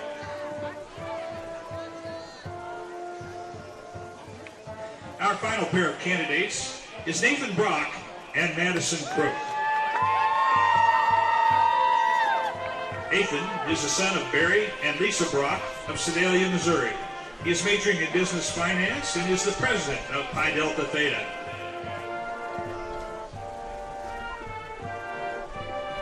Miss Madison Crook is the daughter of J.C. and Deanna Crook. She is from Siloam Springs, Arkansas, and is majoring in psychology. Madison is involved in cheerleading and Sigma Pi Alpha.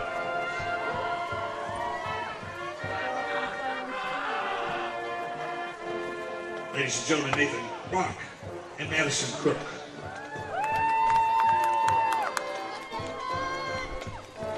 Assisting the candidates today are last year's King and Queen, Luke Gray from Fulton, Missouri, and Shannon Peters from Waverly, Missouri. Shannon is the daughter of Byron and Cheryl Peters. She is currently attending the University of Missouri to pursue her doctorate degree in physical therapy.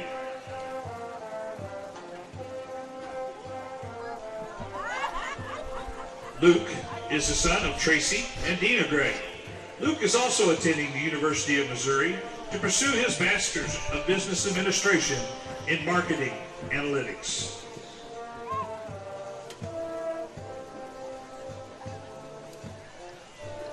Last year's King and Queen, Luke Gray and Shannon Peters. And following them are the two cutest junior escorts on this planet. Please give a round of applause to Henley Shannon, son of Noah and Samantha Shannon, and Miss Kendall Beringhouse, daughter of Kevin and Jill Beringhouse.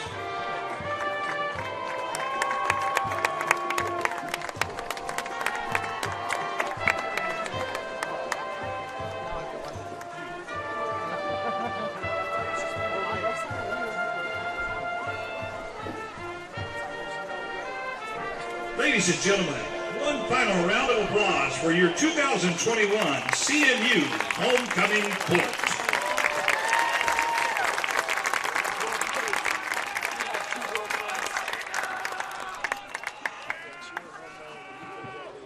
And now, for your 2021 CMU Prince and Princess, your Prince is Matt Barker.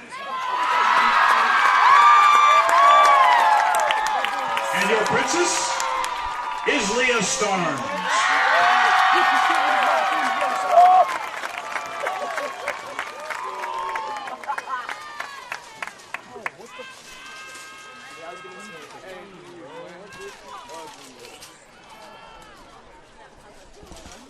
Congratulations, Matt Barker and Leah Starnes.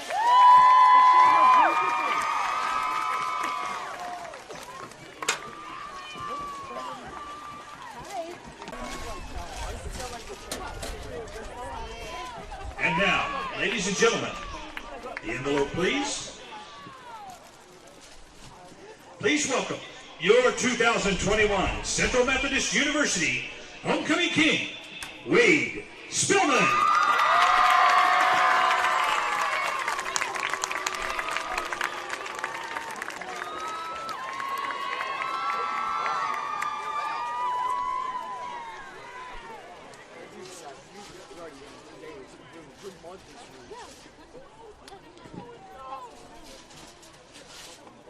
And now, your 2021 Homecoming Queen, Grace McIntyre.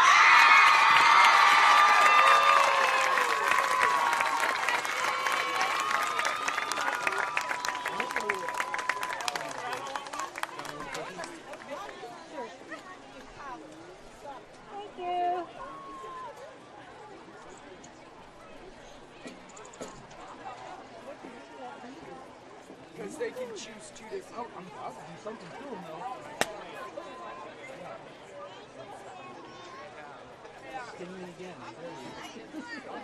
How about a round of applause for our King and Queen, Wade Spillman and Queen Grace McIntosh and their homecoming court.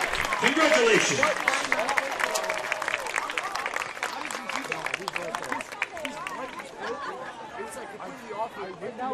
And at this time, we would also like to announce the winner of 2021 Homecoming Week, Zeta Silanda. Congratulations.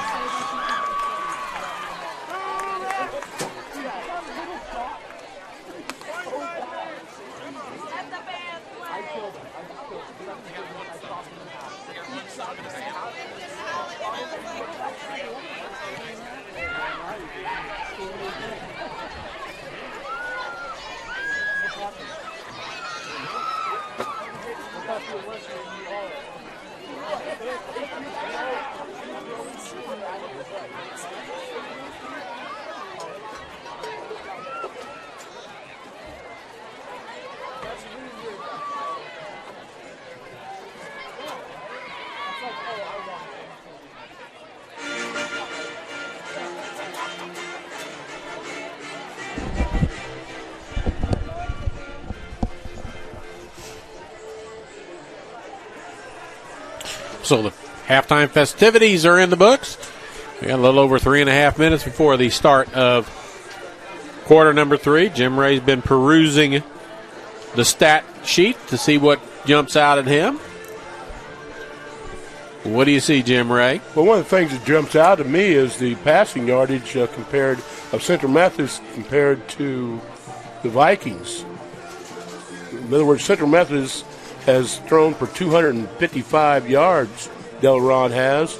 In the Vikings, Cole has only thrown for 87 yards, and that's a striking difference there. Total offensive that way is Central Methodist 280 yards to the Vikings 167 yards. And that's a striking difference. And the other tallies you might look at there, Charlie, is the turnovers. Yep, one of those turned into an immediate 7 points as it was a pick six. That's a big difference, too. First down's about even, 15-13. Everything else is about even. Time of possession. Just taking a look here at that. And the other thing is fourth down efficiency. We're 2 out of 3. 3 out of 7 on third downs. They're 4 out of 7. Those are about even there. So the biggest difference is the turnovers and the passing efficiency of Delaron, who's throwing the ball today at about he's 16 out of 25. Throwing the ball 25 times, 16 completion. That's 64%. Correct. So that's a pretty good lift. A little better, almost 20 points, 15 points above his season average is about 49%. Right. So the time of possession you were looking at is used to be a big factor in football. Not so much anymore. Central's had it 13-23. Missouri Valley's had it 16-37. So they've had it 3 minutes longer, and they trail by 21. And the turnovers make the difference. They had two interceptions, just makes a lot of difference. And the one interception was returned by Darian Bell, 34 yards for a touchdown. The young man's having a big ball game today. A couple knockdown passes, too. Looking at Paxton Delarent, he has rushed the ball 3 times for 3 yards and 2 touchdowns. Correct. His long run of the day was a 2-yarder. That's something. I didn't look at that, Charlie, but yeah, that's something to think about there. So the Eagles they're getting it done through the air. They only have 25 yards rushing, but they have 255 yards passing in this ball game. So it will be Missouri Valley to get the ball to start. The third quarter, as we look to see if there's anything else on here that we need to know about. They're rushing Blake Schottel, 12 carries for 74 yards. He's their leading rusher with about a little over a 6 yard to carry per rush. And CMU, their leading rusher is Manny Langway, and he's got 27 yards on 7 carries. Keeley's been a lot more efficient, 3 carries for 16 yards, a little over 5 yards to carry. Yeah, I actually thought that Schottel might have more than 74 yards with the way he ran the ball, but that's what he has. The Eagles will be kicking off to start this third quarter. One more home game for the Eagles next week against Baker University. They come to town, and that could be will be, regardless of anything else, to be a shot for the championship of the South Division of the Heart. Which is an automatically berth to the playoffs. It's a big ball game. It's huge. And it's here, and then they'll finish up on the road at Evangel, I believe. That is correct. With whatever Evangel's mascot is these days. Then there was a Crusaders, but they changed it, didn't they? They changed the name, and it's got to do with a horse of some sort, and I forget, it's not Valiant or Value, but it's something that they decided that the Crusader was not appropriate anymore, and after all these years, Valor, I believe that's what it is. They're the I think you're Evangel Valor. Which is, that's their choice, and yeah, so be it. That's fine. Sell a lot of new merchandise. Yeah. Petrin kicks that one deep. Caught at the 1. Will be brought out by Londo. He's going to be stacked up before he gets out to the 15-yard line. Londo on the return for Missouri Valley. Cole Schroeder on the stop for the Eagles. Cole Schroeder does a little bit of everything. Wide receiver, holder on the kicking, and tackling on the kickoff team. He's somewhat of, I would call, a possession receiver, too, for the Eagles. He's sure-handed. That's why he's a holder. Does a great job making a tackle there. Let's see what kind of adjustments. He would be a D-back, but he catches the ball, so it makes him a receiver. Yeah. Got good hands, so he becomes a receiver, as opposed to bad hands, he becomes a D-back. Is that what you're saying, Jim? That's what I'm saying, Charlie. Okay. I just want to make sure. Schottel with it. Stood up. Run backwards. I think it'll be a loss on that play. There was a convocation of Eagles over there. I couldn't tell you. There's a whole bunch of them. Yeah. Yes, there was. They're a long way away, but we know it wasn't Miles because he didn't get up off the pile. He's easy to see, as is Marquess Daniels. Could be London Chambers again. Give him a gain of half a yard, so 2nd down and 9. Charlie's being generous. I said that they gave him a half a yard. It's just not much distance between. Looks right. Going to throw it across the middle. Got a man open there. I see Hernandez on the tackle in there. They're trying to rip the ball out of there, hold them and rip. What they're taught to do. Hernandez on the stop for the Eagles. 1st down 10, Missouri Valley. And again, there was a group of them. Gang tackling quite well today. Bringing in the extra D-back now. Kamel comes back in. We're rushing 3 here. I still don't like this. Again, I think a good pass rush will go a long way in defending against the pass. Play clock down at 7. Motion continues. Sideline. Pump fake. Throws it. Tipped. Blocked. Knocked out of bounds. Incomplete. Will Miles on that tip. Deflected 32, London Chambers. You'd think he would want to get away from that side. Second down 10. I know it's his right side to roll to, but he's rolling into a 6'7" guy. Yeah, I would get away from that, too. Makes common sense, Charlie. He's got a wingspan on him, I'm just telling you. Unbelievable. Well, I say, he played basketball last year, but he played it like a football player. He would come in for about a 3-minute period and pick up 3 fouls and go back to the bench, but he provided some size and some minutes for him. They're going to rush 4 now. 3rd down and 9. Ramos in motion. He's got the first down. It's going to be Washington on the tackle. And LaMarcus Washington all over it. Coming from a defensive line position. So Ramos came in motion, got the pass, and had a couple of receivers out in front of him to give him some blocking. Played a minute and a half here in quarter number 3.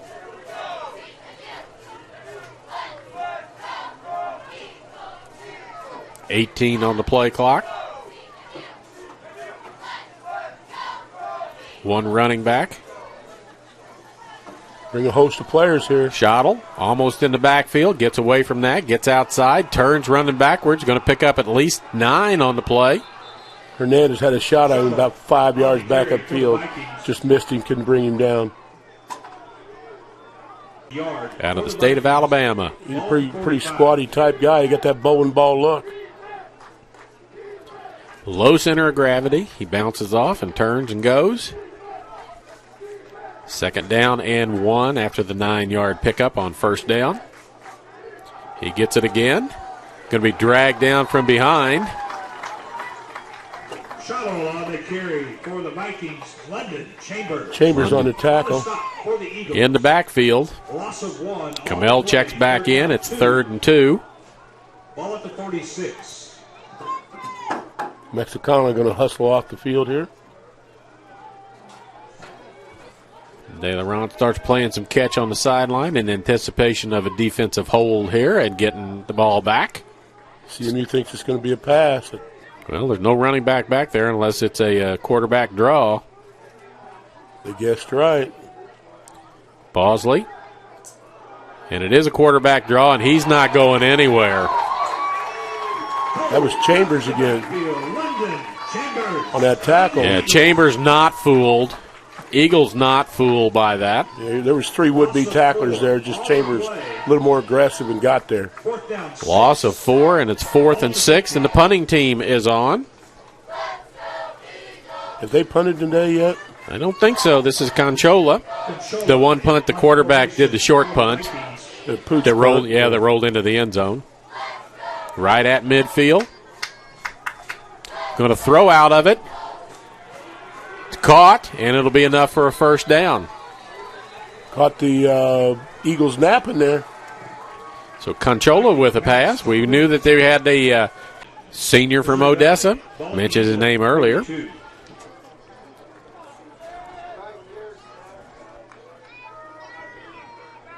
Needed 6, got 8. 1st down. Schottel. Tripped up along the way by Henley. Henry Henley on the stop for the Eagles. Chambers out of the lineup right now. Gain of 5 on the play. McKinney's checks back in. Ball at the Eagle, 37. He's a freshman. He's a big-sized guy in there, I'm telling you. From St. Louis. 5'10", 290. Big boy. Pick up of about 5. And off again, coming this direction. Got the outside, but he's wrapped up pretty quickly there by Henley again. And Hernandez. A nice tackle there. They run that counter back there to the left. Boom, both guard and tackle there on that right side of that Mo Valley line. 3rd and 3. On the play, 3rd down 3. Ball at the 35. That a 0, Charlie, on that one? That is a 0. That is Daniel Munoz, senior tight end from Dallas, Texas. Had to look at that 3 or 4 times and make sure that was a 0. Got lots of low numbers out there. 1 and 3 at the bottom. Zeros out there as well. And play clock was at 10, so it's going to be a timeout charge too. I thought they didn't like the alignment, and they called that timeout. So 3rd down and 3. And we've got plenty of action coming up this week on Eagle Sports Network for you to be able to tune in and watch at any point in time. Wednesday night is women's basketball, their opening game of the season under Coach Mike Davis, as Ottawa University will come to town for a 7 o'clock game Wednesday night. Then Friday night, the women play Indiana Wesleyan, and that's not a night game. I keep saying that. It's a 12 noon game on Friday. Saturday, Baker University here at 1 o'clock for football, and then you can walk up to Puckett Fieldhouse and watch the men play Central Bible at 7 o'clock. Those are things that I cover, that I know of. I know there are soccer games and volleyball matches and all kinds of things going on campus. A lot of good stuff on the Eagle Sports Network. Go to the website, go to CMU Athletics, Eagle Athletics, and check and see what's on tap at any point in time, and tune in and watch. Almost every team's ranked, Charlie, that's playing this season in the fall here. Trying to draw an offside, doesn't get it. Here comes pressure. Stripped of the ball. Could be a fumble. It is picked up. Arm did not come forward. You call that student body to the quarterback. Everybody and their brother. I think Hernandez caused the fumble, and Kamel picked it up. Huge turnover there. 3rd and 3, and it's not even a thought about the run play. It's all everybody to the quarterback as fast as you can get there. And I think Hernandez got there first, stripped the ball out, kept it from being a pass. Didn't let his arm come forward. Kamel picked it up, returned it a few yards. Turnover number 3 for Missouri Valley in the ball game. I counted 7 there back there, that Charlie. They could only had 4 people back deep. It was all out blitz. Everybody and their brother came that time. Delarant. Handoff up the middle. Nice running room. Right up the middle. Gets in the middle of the umpire halfway down there. He's down. Got at the 25-yard line. First down 10. Kelly Martin. 15, 16-yard rush there.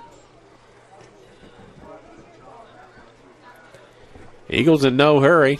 They're up 21 and threatening again. Clock is their friend.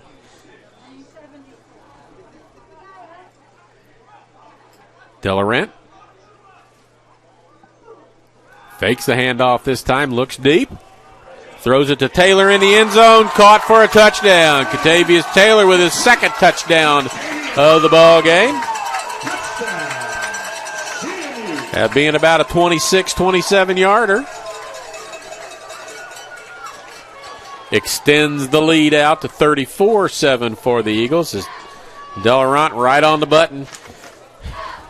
Looked like single coverage, and Taylor beat it to the post. Yeah, that was a beautiful pass and a beautiful catch there.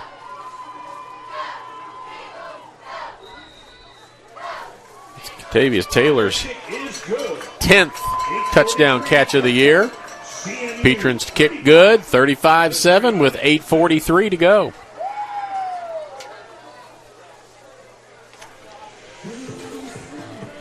Airlink Rural Broadband is your local wireless and fiber internet provider. Family owned and operated with coverage options in Sheraton, Howard, Saline, and surrounding counties.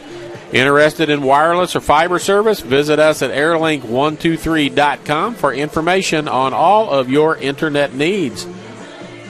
Thanks to the sponsors that make this possible: MFA Oil, LeBron Home, Jennings Premium Meats, Community Auto Sales and Service, Airlink, Drury Hotels, Missouri Pacific Lumber, Howard County Electric, and Commercial Trust Company. Would you call a great answer to somewhat of a drive there by the Vikings, and the Eagles turn around and take that, get that turnover, and take it back and score. It's where it's supposed to be written in the paper. 2 plays. Beautiful. Run and a pass. This is Londo back at the 5-yard line. Comes right up the gut. Out across the 20. London on a return for the Vikings. Vivian Stockard on the stop. Stockard with the credited with tackle on it. Ball put down at the 21-yard line. 8:36 to go.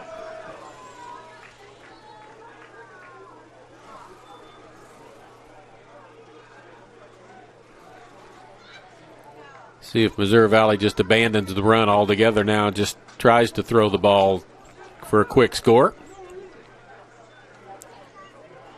Nope, they turn and hand it off. Schott will tackle behind the line of scrimmage around the 20. They've made an adjustment here at this half. At half here, Marty Stewart, the defense coordinator, they're stopping Schott pretty well. Loss of just a little. It'll still be 2nd down and 10. Schott had 70-some yards at halftime. Working toward a 100-yard day. Unfortunately, his team behind by 4 touchdowns right now, so probably going to get a lot of touches to run the football. Cole. Tackled. Picks up a couple of yards. Daniels on the tackle. Shoulder tackle. Be 3rd down and long, about 7.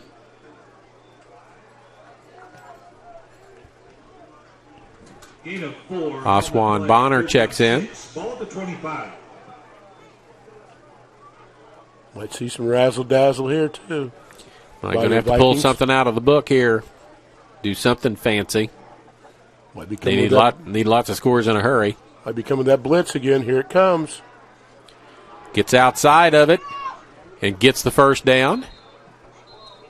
Does Cole. Cole with 267 yards rushing coming into the ball game. London Chambers on the stop. Chambers on the stop for the Eagles. Missouri Valley. Ball at the 34. Cole in the first half had 2 rushes for -1 yard. Clock continues to run. Under 7 minutes to go here in quarter number 3. Counter run again here by the Vikings. Almost in the backfield tackle. Going to get to the outside. Does Schottel, and he's got enough for a 1st down. Shoved out of bounds by Bell. They almost had to stop the back, but just pulling that guard and tackle. It's the old counter tray, made famous by the Washington Redskins. Marked out of bounds at the 46-yard line, 1st down 10. The Washington football team? Excuse me, the Washington football team. It was Washington Redskins back then, Charlie. It still should be. You see where the PETA people want to change the name of the bullpen in baseball to the Arm Barn? I think it's an insult to cattle. Fake. Going to throw the ball deep. He's got a man out here, and it is caught. Cole's pass complete. Jason Ramos on the reception. Jason Ramos with a catch. Eric Mays on the stop for the Eagles. Mays with the stop, and it's inside the 15, down at the 12-yard line.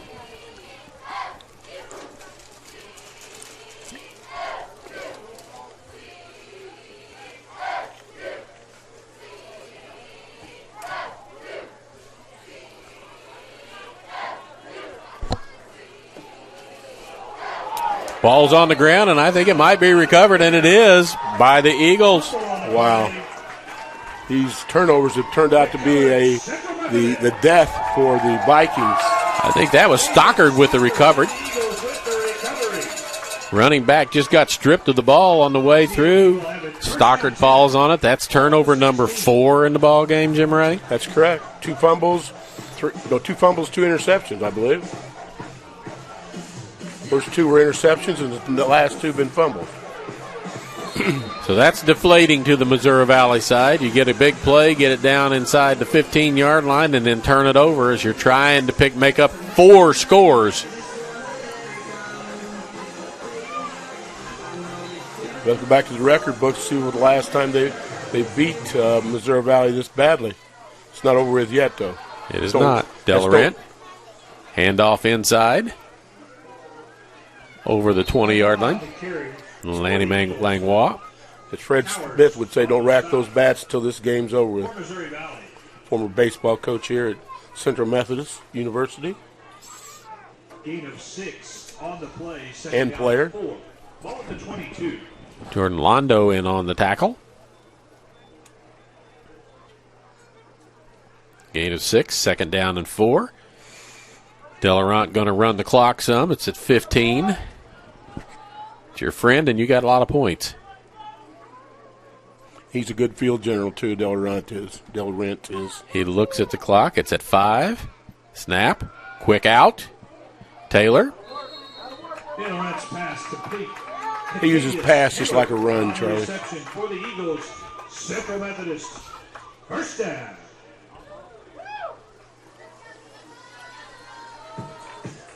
Eagles have slowed down that quick hitting offense they started the ball game with. And they've got the lead, not in any hurry to get to the line of scrimmage like they were in the first half. They were going breakneck pace there for a while in the first half. As soon as the ball was down, they were getting ready to line it up and get ready to go again. They saw something in the defense that they liked with that set and didn't want anybody to have to get a chance to sub out. Free play. Taylor, it's overthrown and out of bounds, as I believe Missouri Valley was offside. Taylor, incomplete, penalty flag on the play.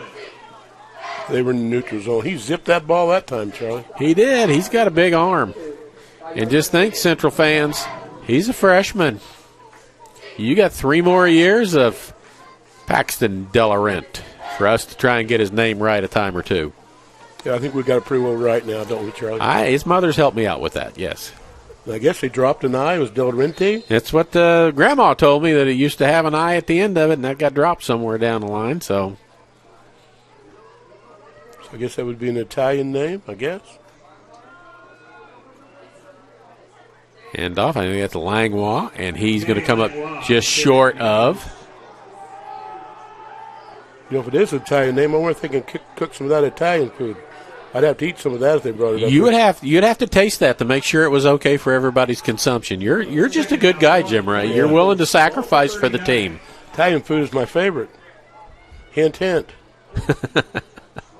If they're listening, Mama tells me they go back usually and watch it after the game's over, sometime during the week.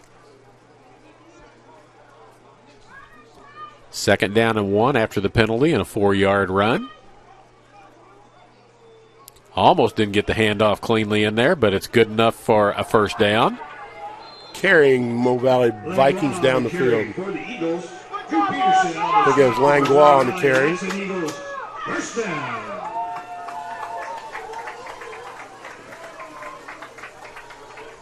Kion Bass checks in. Nope, checks back out. Got his start today. Dates my granddaughter, Charlie.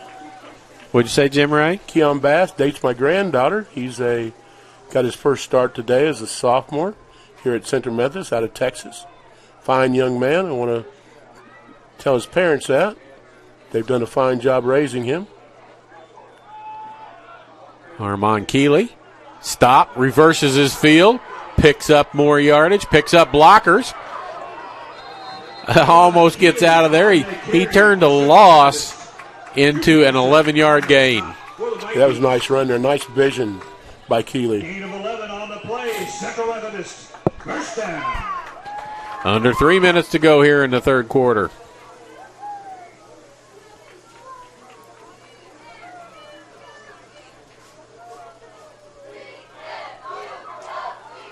Eagles looking to go 7-2 on the season. They're throwing things again into the crowd, Jim Ray. We need to figure out how to get somebody with an arm to get one up here or whatever that is. It wouldn't fit me anyway, Charlie. But well, I don't know what it is. It could be a towel. Taylor with a nice catch as he come down inbounds. He does. Went up, juggled a little bit, got it, and came down with a foot inbounds. Clock continues to run. 8-yard pickup, 2nd down 2. Only thing slowing up the game right now is marking the football on the field. That and Central Methodist is not going to snap that ball with very many seconds left. They're not in any hurry, and they got 25 on the play clock right now, so he can take all the time he wants. Look over to the sideline a time or two. And there he does. Still got 12 on the play clock. Keeley up the middle.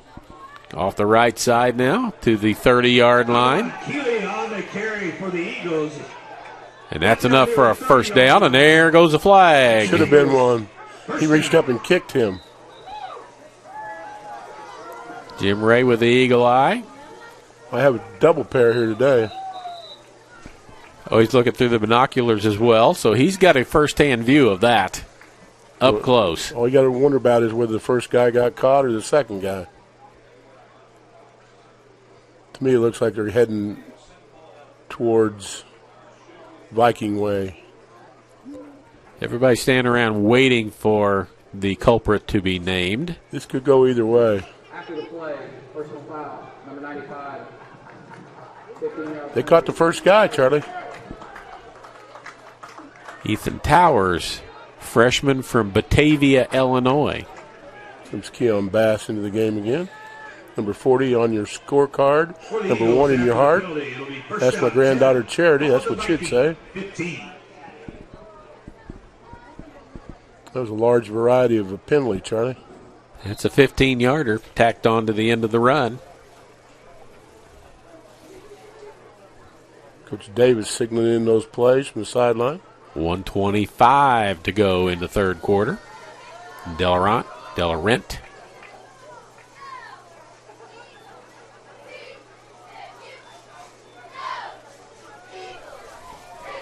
Your running back in there.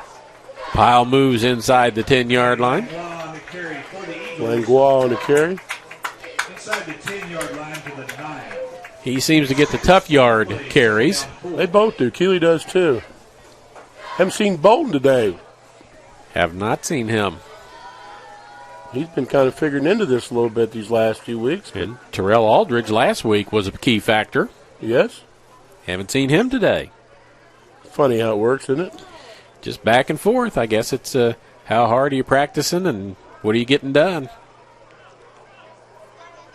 Delarent, 8 on the play clock. Going to run it down. 4. Snaps it. Looks in the end zone. Guns the ball outside and incomplete. Just out of the reach of Taylor. Jordan Londo on the coverage. Third down and about 4 on this.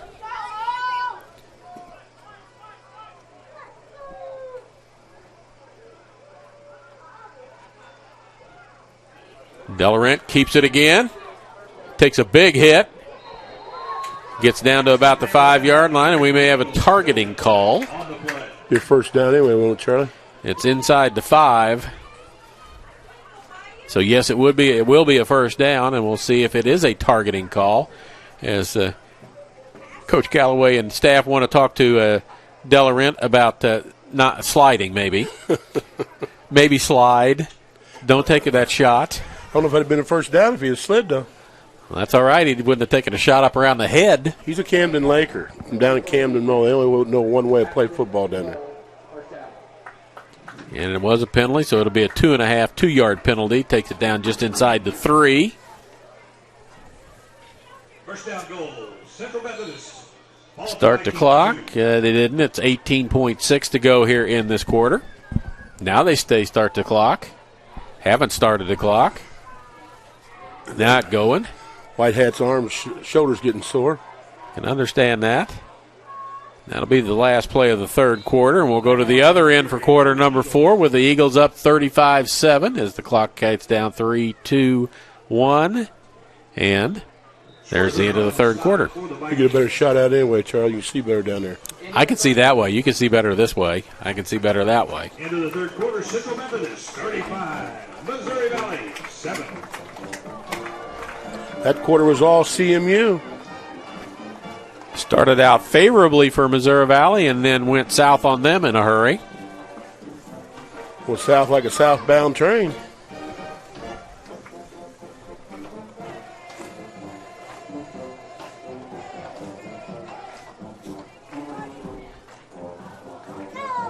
Big crowd. I look over into the parking lot where the tailgating takes place here, and that place is full. Now, they didn't run anybody out there at halftime. They used to do that at the start of the game. But I don't think that goes on anymore. Well, they got something going on over there because there's tents up, RVs over there, and that lot is full of vehicles, at least. Well, it's pretty full of people too, Charlie. I can see them. We've got people standing in the back of the end zone off to our right side. People in the stands there. Stands full on this side. Missouri Valley folks here off to our left. Made the trip down from Marshall. They're also off here to the right too, I think. I see a lot of orange over there, reddish. I think they're orange, so I know it's orange, I guess. Yeah. But a beautiful day. My phone now says it's 61 degrees. Perfect for football. Very nice. Light breeze, sun shining. Trees are starting to turn just a little, or a lot in some places. 2nd and goal from about the 2-yard line. Langlois. See if Del Laurent wants to run some part of a bootleg again. He did that earlier and ran in from about 2 yards out for a touchdown. Going to pass instead. Taylor's got it in the end zone. His 3rd touchdown catch of the day. That's touchdown catch number 11 on the season as Katavius Taylor getting some numbers put together for another run at All-American. He's also maybe trying to be player of the week. Del Laurent's trying to make it a run at being player of the week. Yeah, the passes going to Taylor are great for Taylor. They're also great for Del Laurent. Because he's run 1 or 2 in, run 2 in already. Yep. Ball's down. Kick on the way. No good, they say. So 41-7. So a couple of hiccups on the kicking game. Missed field goal, missed extra point, and a drop punt. Not to worry. 41 on the scoreboard otherwise. It's only like his 2nd miss, I believe, Charlie. It is. He was 30 of 31 coming into the season. So that's 6 touchdowns today. So add 5. He's 35 of 37. So you are correct. His 2nd miss of the season. Not too shabby. Not at all. I want to make sure I thank Michael Moana, who's doing production for us today, sets up all the cameras, runs your camera shots for you, gets all the information up on the screen that you need, does a great job for us. Appreciate him greatly.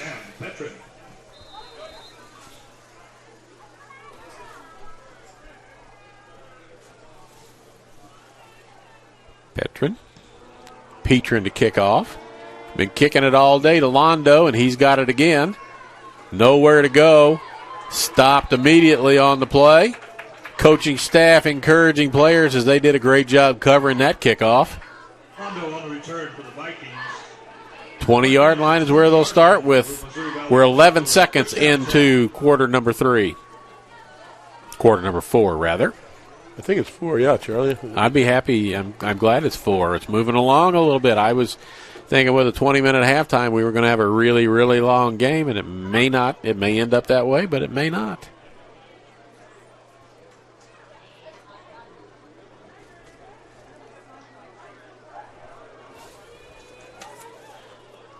So Cole back at quarterback. Hands it off again. That's been a nice play for them, but they just can't continue to run the ball with success like that. Picks up about 5. Henley and Chambers on the stop for the Eagles. Gain of 5 on the play. 2nd down 5 from the 25.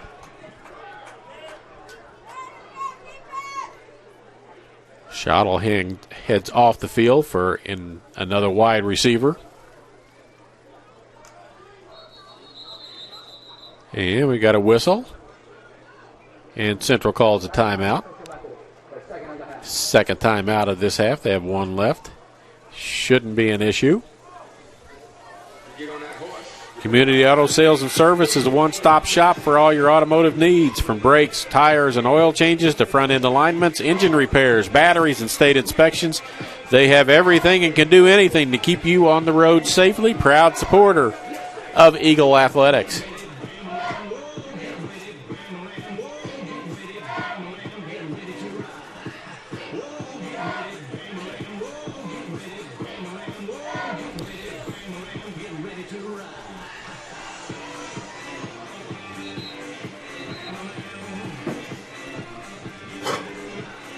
2nd and 5 for the Vikings when they come back out.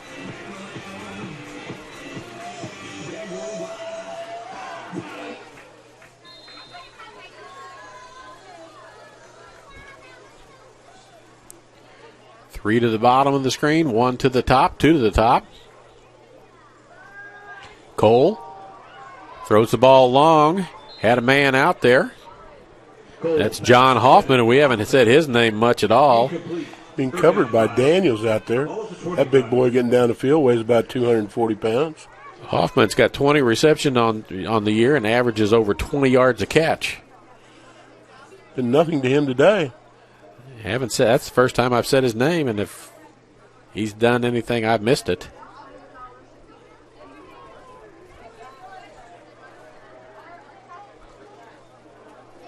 Third and 5. Motion. Going to step up and run for it. Going to pick it up.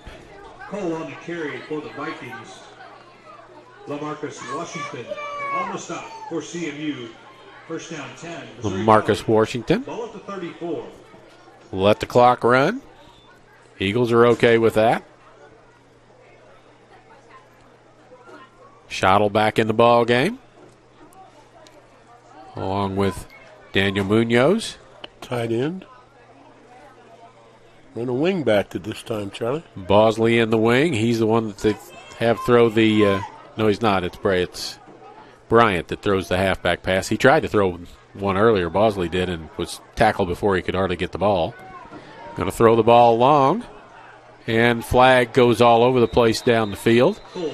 As they were looking for Keenan Young. Incomplete, penalty flag on the play.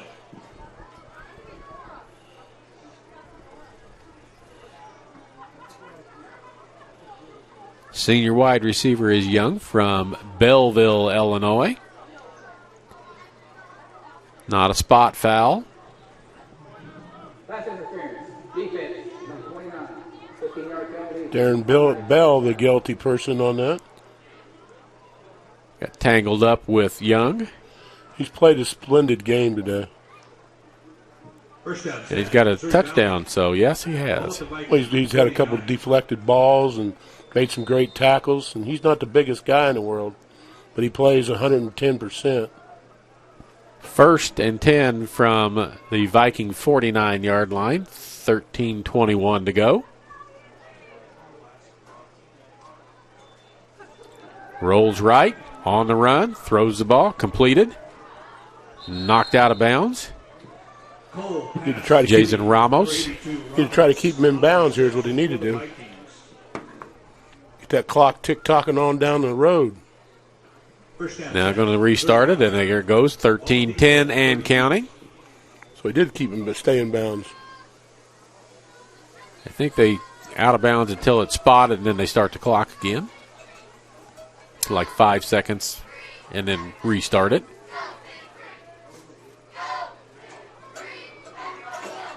Schottel, left side, not touched until he's about 8 yards downfield. Going right off tackle there, wide open. CMU guy is playing an odd kind of defensive up there on the defensive line. Leaves that tackle position wide open. I don't quite understand whether they have an alignment problem or what. Eagles normally give up 24.5 points a ball game. They've given up 7 so far. Cole. Hands off. Schottle's going to have the first down to about the 25-yard line. Schottel on the carry for the Vikings. LaMarcus Washington on the stop for CMU. Washington on the stop for the Eagles. Clock counting, and we're down to 12:03 and ticking away. Doesn't seem like there's any hurry out of this Missouri Vikings team at all. Missouri Valley Vikings. No. Play clock's at 18. You would have thought they would have gotten it snapped by now because they need lots of scores. Fake it. Looks to the corner. Got a man out there. Double coverage, and it's knocked away. Cole pass intended. Ramos. Incomplete. Henley on the deflection there. He does a great job back there at the D-back position. Deflection for the Eagles. Second down 10. Second down and 10. Mays is the other member of that double team.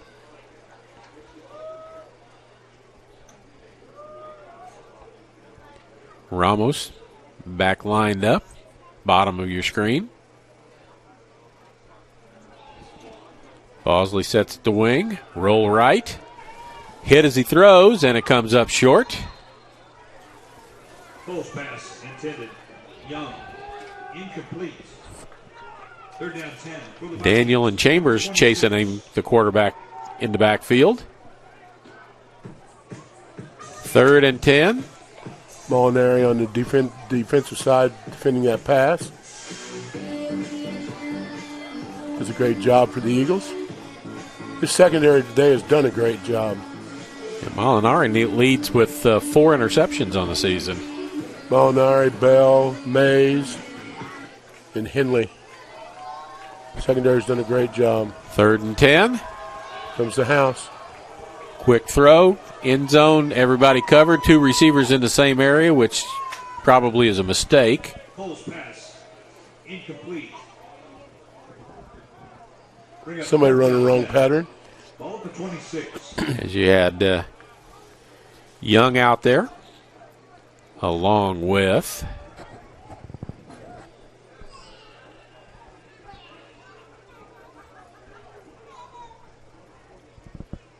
Bonner, perhaps. Fourth down and 10. See if they bring the pressure again this time. Here they come. Quickly.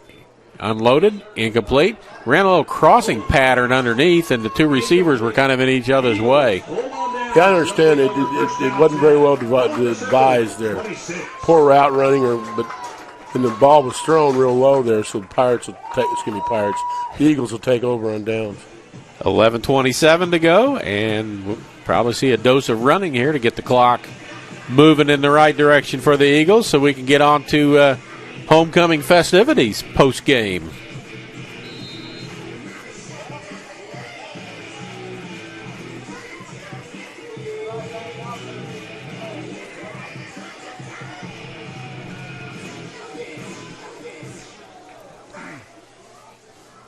Might be Bolton back there running back now. That's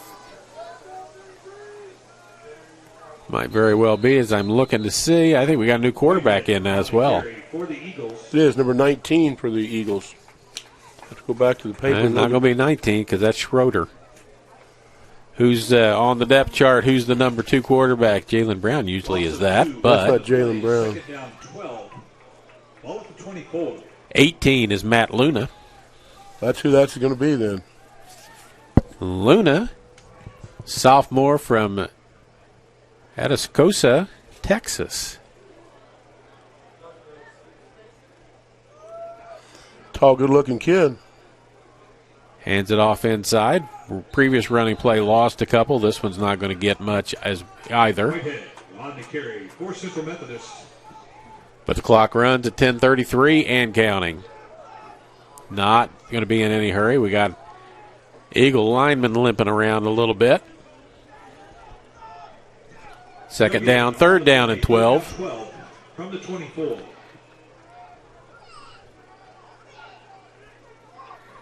Christian Bryce, sophomore wide receiver in the game. We got a whole lot of new people in the ball game. Center's about one of the people that's still there. The offensive line looks unchanged. See if Mr. Luna gets his first pass attempt. He's going to roll out. Throws on the run. Caught or not? Yes, caught. Caught by Wilson. Number 10, Cooper Wilson on the reception. Great catch. That's a Central Methodist first down. Nice throw on the run, on the move. Rolling left and throwing. Under 10 to go now. Eagles can run off another minute or two here.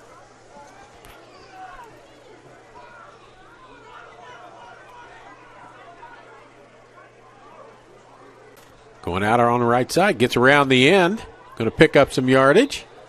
Whitehead on the carry for the Eagles. It's Whitehead, he said. That's what he said. I'm looking to see where that is on our list of things. Kelton Whitehead, senior running back from Raleigh, North Carolina. Must be 36. Is that right, Charlie? I cannot see that number. 36 is Kelton Whitehead. From the Viking 48. Ashton Bonner checks in at running back. A little more to the stable than we knew, Charlie. Freshman out of Franklin, Georgia. He was highly recruited. He's got some quicks. Luna keeps it. Dives ahead for the first down. Nice play by Matt Luna. That's good enough for Silver Methodist. First down. Whitehead checks back in. First down 10. CMU. Ball at the Viking. 41. Just chewing up that clock. Heard one of the fans say that, Charlie. That's exactly what they're doing. 8.5 minutes to go in the game. Nothing fancy. Run the clock down. It's at 15 play clock is, so Luna's not in any hurry, showing some nice awareness to know not to snap it too early. Leave your quarterback out there to dry. And Bonner checks back in. Gain of 1 on the play. Still got to get gain of 1 out of it. Whitehead mad at himself. You get an opportunity like this, you got to take advantage of it. He had to come out. He's shaking his hand a couple of plays ago, gets back in, comes back out. Everybody's going to reset to the right, to the left side. Wilson in motion. Resets on the right side. 8. Luna trying to get out of there. Gets back to the line of scrimmage. So not a sack. Might even gained a little bit, Charlie. And he keeps the clock running. 7:14. 3rd and 9. 25 on the play clock, so got plenty of time. We'll be able to run this down to the 6:50 mark or less. So we're at 7 minutes right now. A little shade on the scoreboard makes the numbers all a little easier to see. 10 on the play clock. Keon Bass and a tight end on the right-hand side. 1, and he snaps the ball.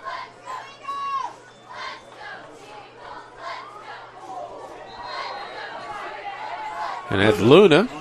Slid a little late, got hit. You slide a little late like that, they're going to hit you. Gerald Osborne, one of the tacklers, along with Free Mighty. 4th and 7. Clock's going to be under 6 minutes before this punt takes place.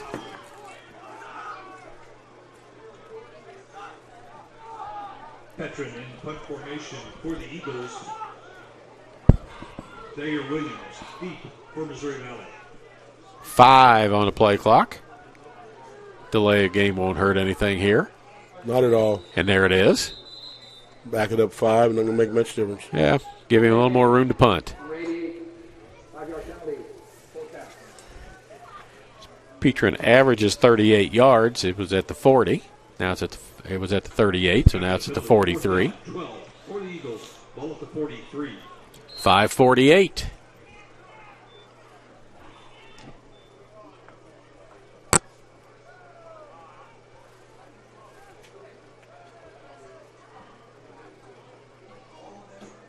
A little high, gets it away. Going to bounce, and let's see what kind of a roll it gets. Doesn't get any, backs up actually. And it's picked up. I think number 40 for Missouri Valley forgot which side he was on, as Craig Travis picked it up to down it, and they're the offensive team. They're the returning team. He could advance that. Yeah, he's lucky he didn't get laid out after he picked it up. 30-yard line where they will take over. First down 10. We see some new bodies coming in. We see Marquess Daniels on the way out of the lineup. 28-point lead, no reason to get anybody hurt, Charlie. No. LaMarcus Washington comes out as well. That looks like it's still Cole at quarterback. 5:41 left. Cole. Everybody's knocked down at the line of scrimmage. It was like dominoes. All the defensive linemen go down in a pile. Out of bounds and a flag down behind the play. Probably a hold, I would think. It could be a chop block from the way everybody was down. Good point. Yeah. So we're wrong all the way around. Offside against the defense. I knew he jumped, but I thought he got back. But guess Robert Rogers, who's called for that. Junior from New Orleans, from NOLA. Call it Nola or Nala? NOLA. I don't know. Okay. I just wondered. Nolans. Guess it's whether you got a southern drawl for Nolans or New Orleans. Nala or Nola? Down in Louisiana. How about that, Charlie? Yeah, big city down there. Down in swamps. Song about that, isn't there? Yes, there is. 5:13 and counting. Cole back to throw. Knocked down again. That's at least 3 passes that have been tipped at the line of scrimmage and knocked down. And that wasn't Will Miles.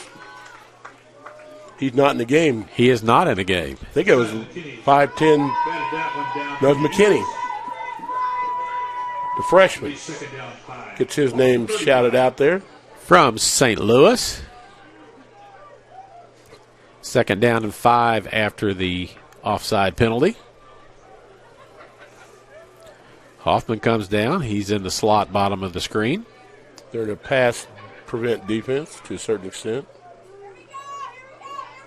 Eric Mays still out on the field playing pass defense. Underneath. Wrapped up, taken down to Dampier, Khalil Dampier. Nice tackle. Here on the reception for the Eagles, for the Vikings. 1st down. Clock running. Underwriter on the stop. Perryville, Missouri, where my mother was born. Down in your neck of the woods. That's right. Listening to Perryville, my mother lived behind Rob Roy's nursery. Is it a statue down there ever yet, Charlie? A statue of me down there? Yes. No. There's a statue of Popeye across the river in Chester. Does that count?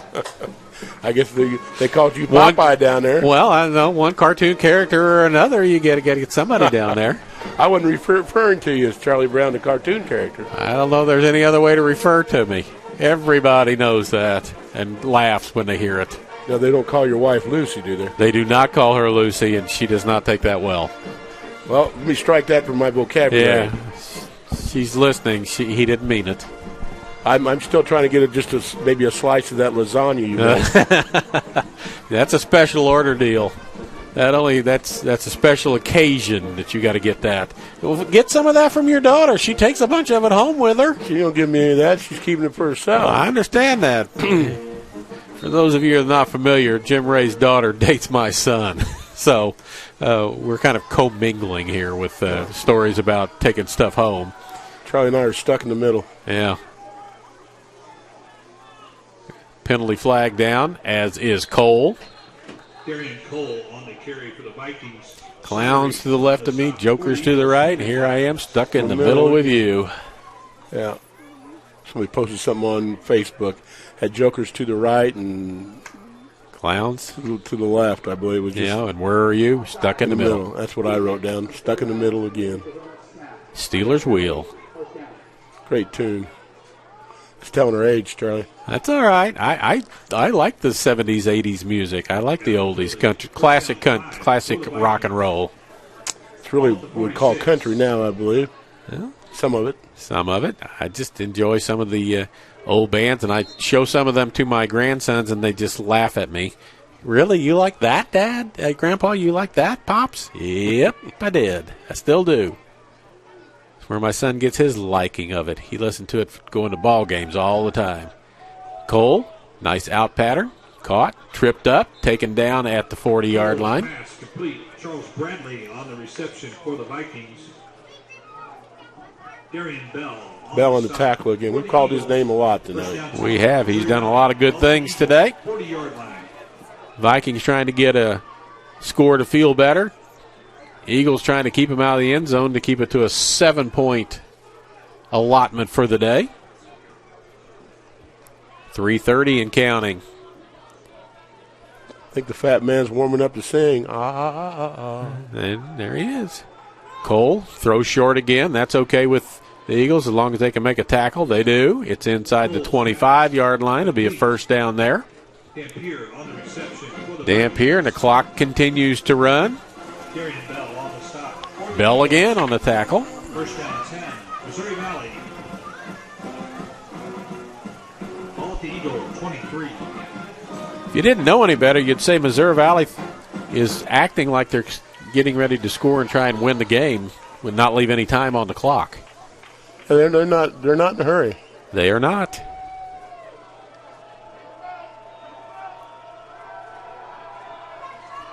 Throws short again underneath as they have been doing this whole drive. That's Young. He just keeps spinning and fighting, though. Keenan Young with a nice run after the catch. They don't even try to get out of bounds. I just don't get it. I guess the score is pretty much out of reach. Have to take a small minute. Outcome is decided. It's what the score is going to be. And, I mean, they look over to the sideline, get their signal, check their armbands, walk over to where they're going to be, and 40 on the clock. Now it's 20, so they've spent 20 seconds getting ready to run this play, and they're down 34 points. Into the end zone all alone, hit and knocked out of bounds. Henley on that hit, had a big-time hit. John Hoffman with a reception. Always amazes me when the score is 41-7, you catch a pass for 4 or 5 yards, stand up and make sure everybody knows it's a first down. Yeah. Clock's still running. First down goal, Missouri Valley. Ball at the Eagle, 3-yard line. They got all their timeouts left. They may need them at this rate. They're at the 3, first and goal.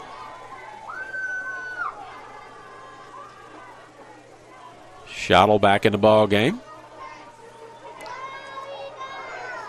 Hand it to him, and he's trying to find somewhere to go, and he's just engulfed. It looked like he was trying to throw that ball, Charlie. Well, that could be another one of those halfback passes. It's just going to be tough for somebody that's about 5'6" to throw a halfback pass that close to the line of scrimmage. I agree. I mean, maybe a jump pass, but he better have a pretty good vertical to get it over the defensive lineman. We're under a minute. Second down and goal from the 3. And we've got a timeout, officials' timeout. As the dazzle of officials meets back at the 18-yard line. All but one, I think. 2, 3, just half of them, Charlie. Yeah, well, there's 4 of them in there. There's 7 officials altogether. Well, there's more than half. 4 7s were in the conversation. Correct. And we're going to get something. It's what? Third down, he said. And the clock starts. I thought it was second down because didn't the player get knocked out of bounds and then they did the run, and now they're going to talk about it. Yeah, I thought it was second down, too. Correction, it's second down. It's all right. How about run the clock? There you go. Still says third down on the side. It says third down on the scoreboard. It's third down, Charlie. That's what everybody says. Missouri got shorted a down years ago, or got an extra down. Colorado did for fifth down. And I think Missouri Valley's getting shorted lead. And it looks like Missouri Valley's going to take a timeout, and we're going to have a conversation. You think we are going to try to tie this score up here or go ahead or something? Yeah. It's. We want to extend our congratulations to Dr. Joe Parisi here at CMU. I did a high school game not long ago where the team with the ball was losing 35-0, used their 3 timeouts and kicked the 37-yard field goal as time expired to lose 35-3. Yeah. Kind of crazy. They just mentioned, and I knew this too, Dr. So it's fourth down at the 7. I thought they were at the 3 not long ago. Tackled short of the end zone. Bosley that catches the ball. We got a flag somewhere. Bell loses his helmet, makes the tackle. First down 10. From the 5-yard line. That'll do it. 18.3 seconds to go. 2 big stands by the defense right at the end of the first half. I'm not keeping Mo Valley out of the end zone there, and then this one. So nice job by the defense for playing the whole ball game. A lot of pride there to keep it down to 7 points. Unless Missouri Valley is going to use their timeouts, the Luna should be able to take a knee and run this out. I would say it'd be very silly, but, silly things have happened. He does that. The clock was reset. It's at 20 and counting down. 10 on the play clock, 14 on the game clock. So one more time. Nope, they're going to walk off. They're going to reset the clock and walk off. And you'll hear the buzzer in about 4 seconds.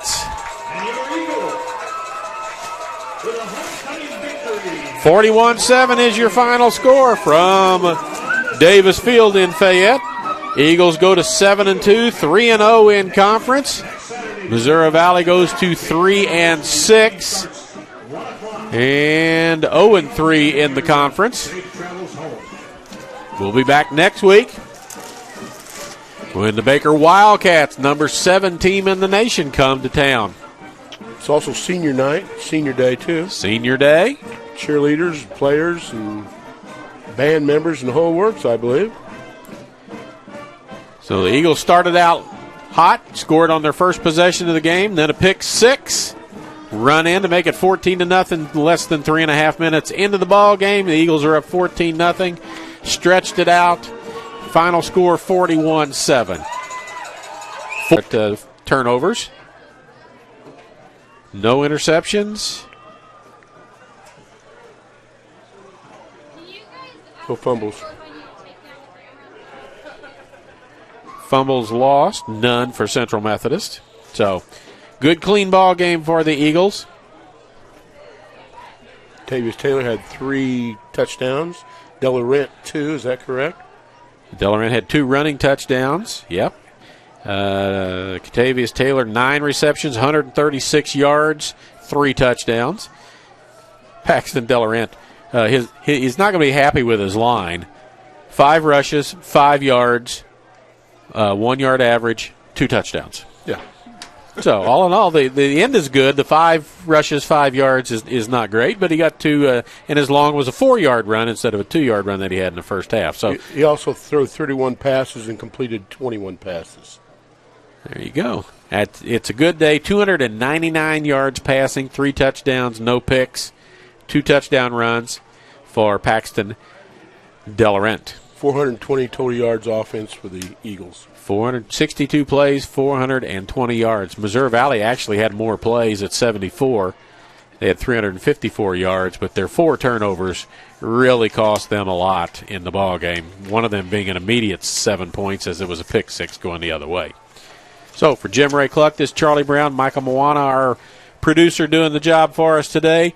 41-7 final score. Come back next Saturday.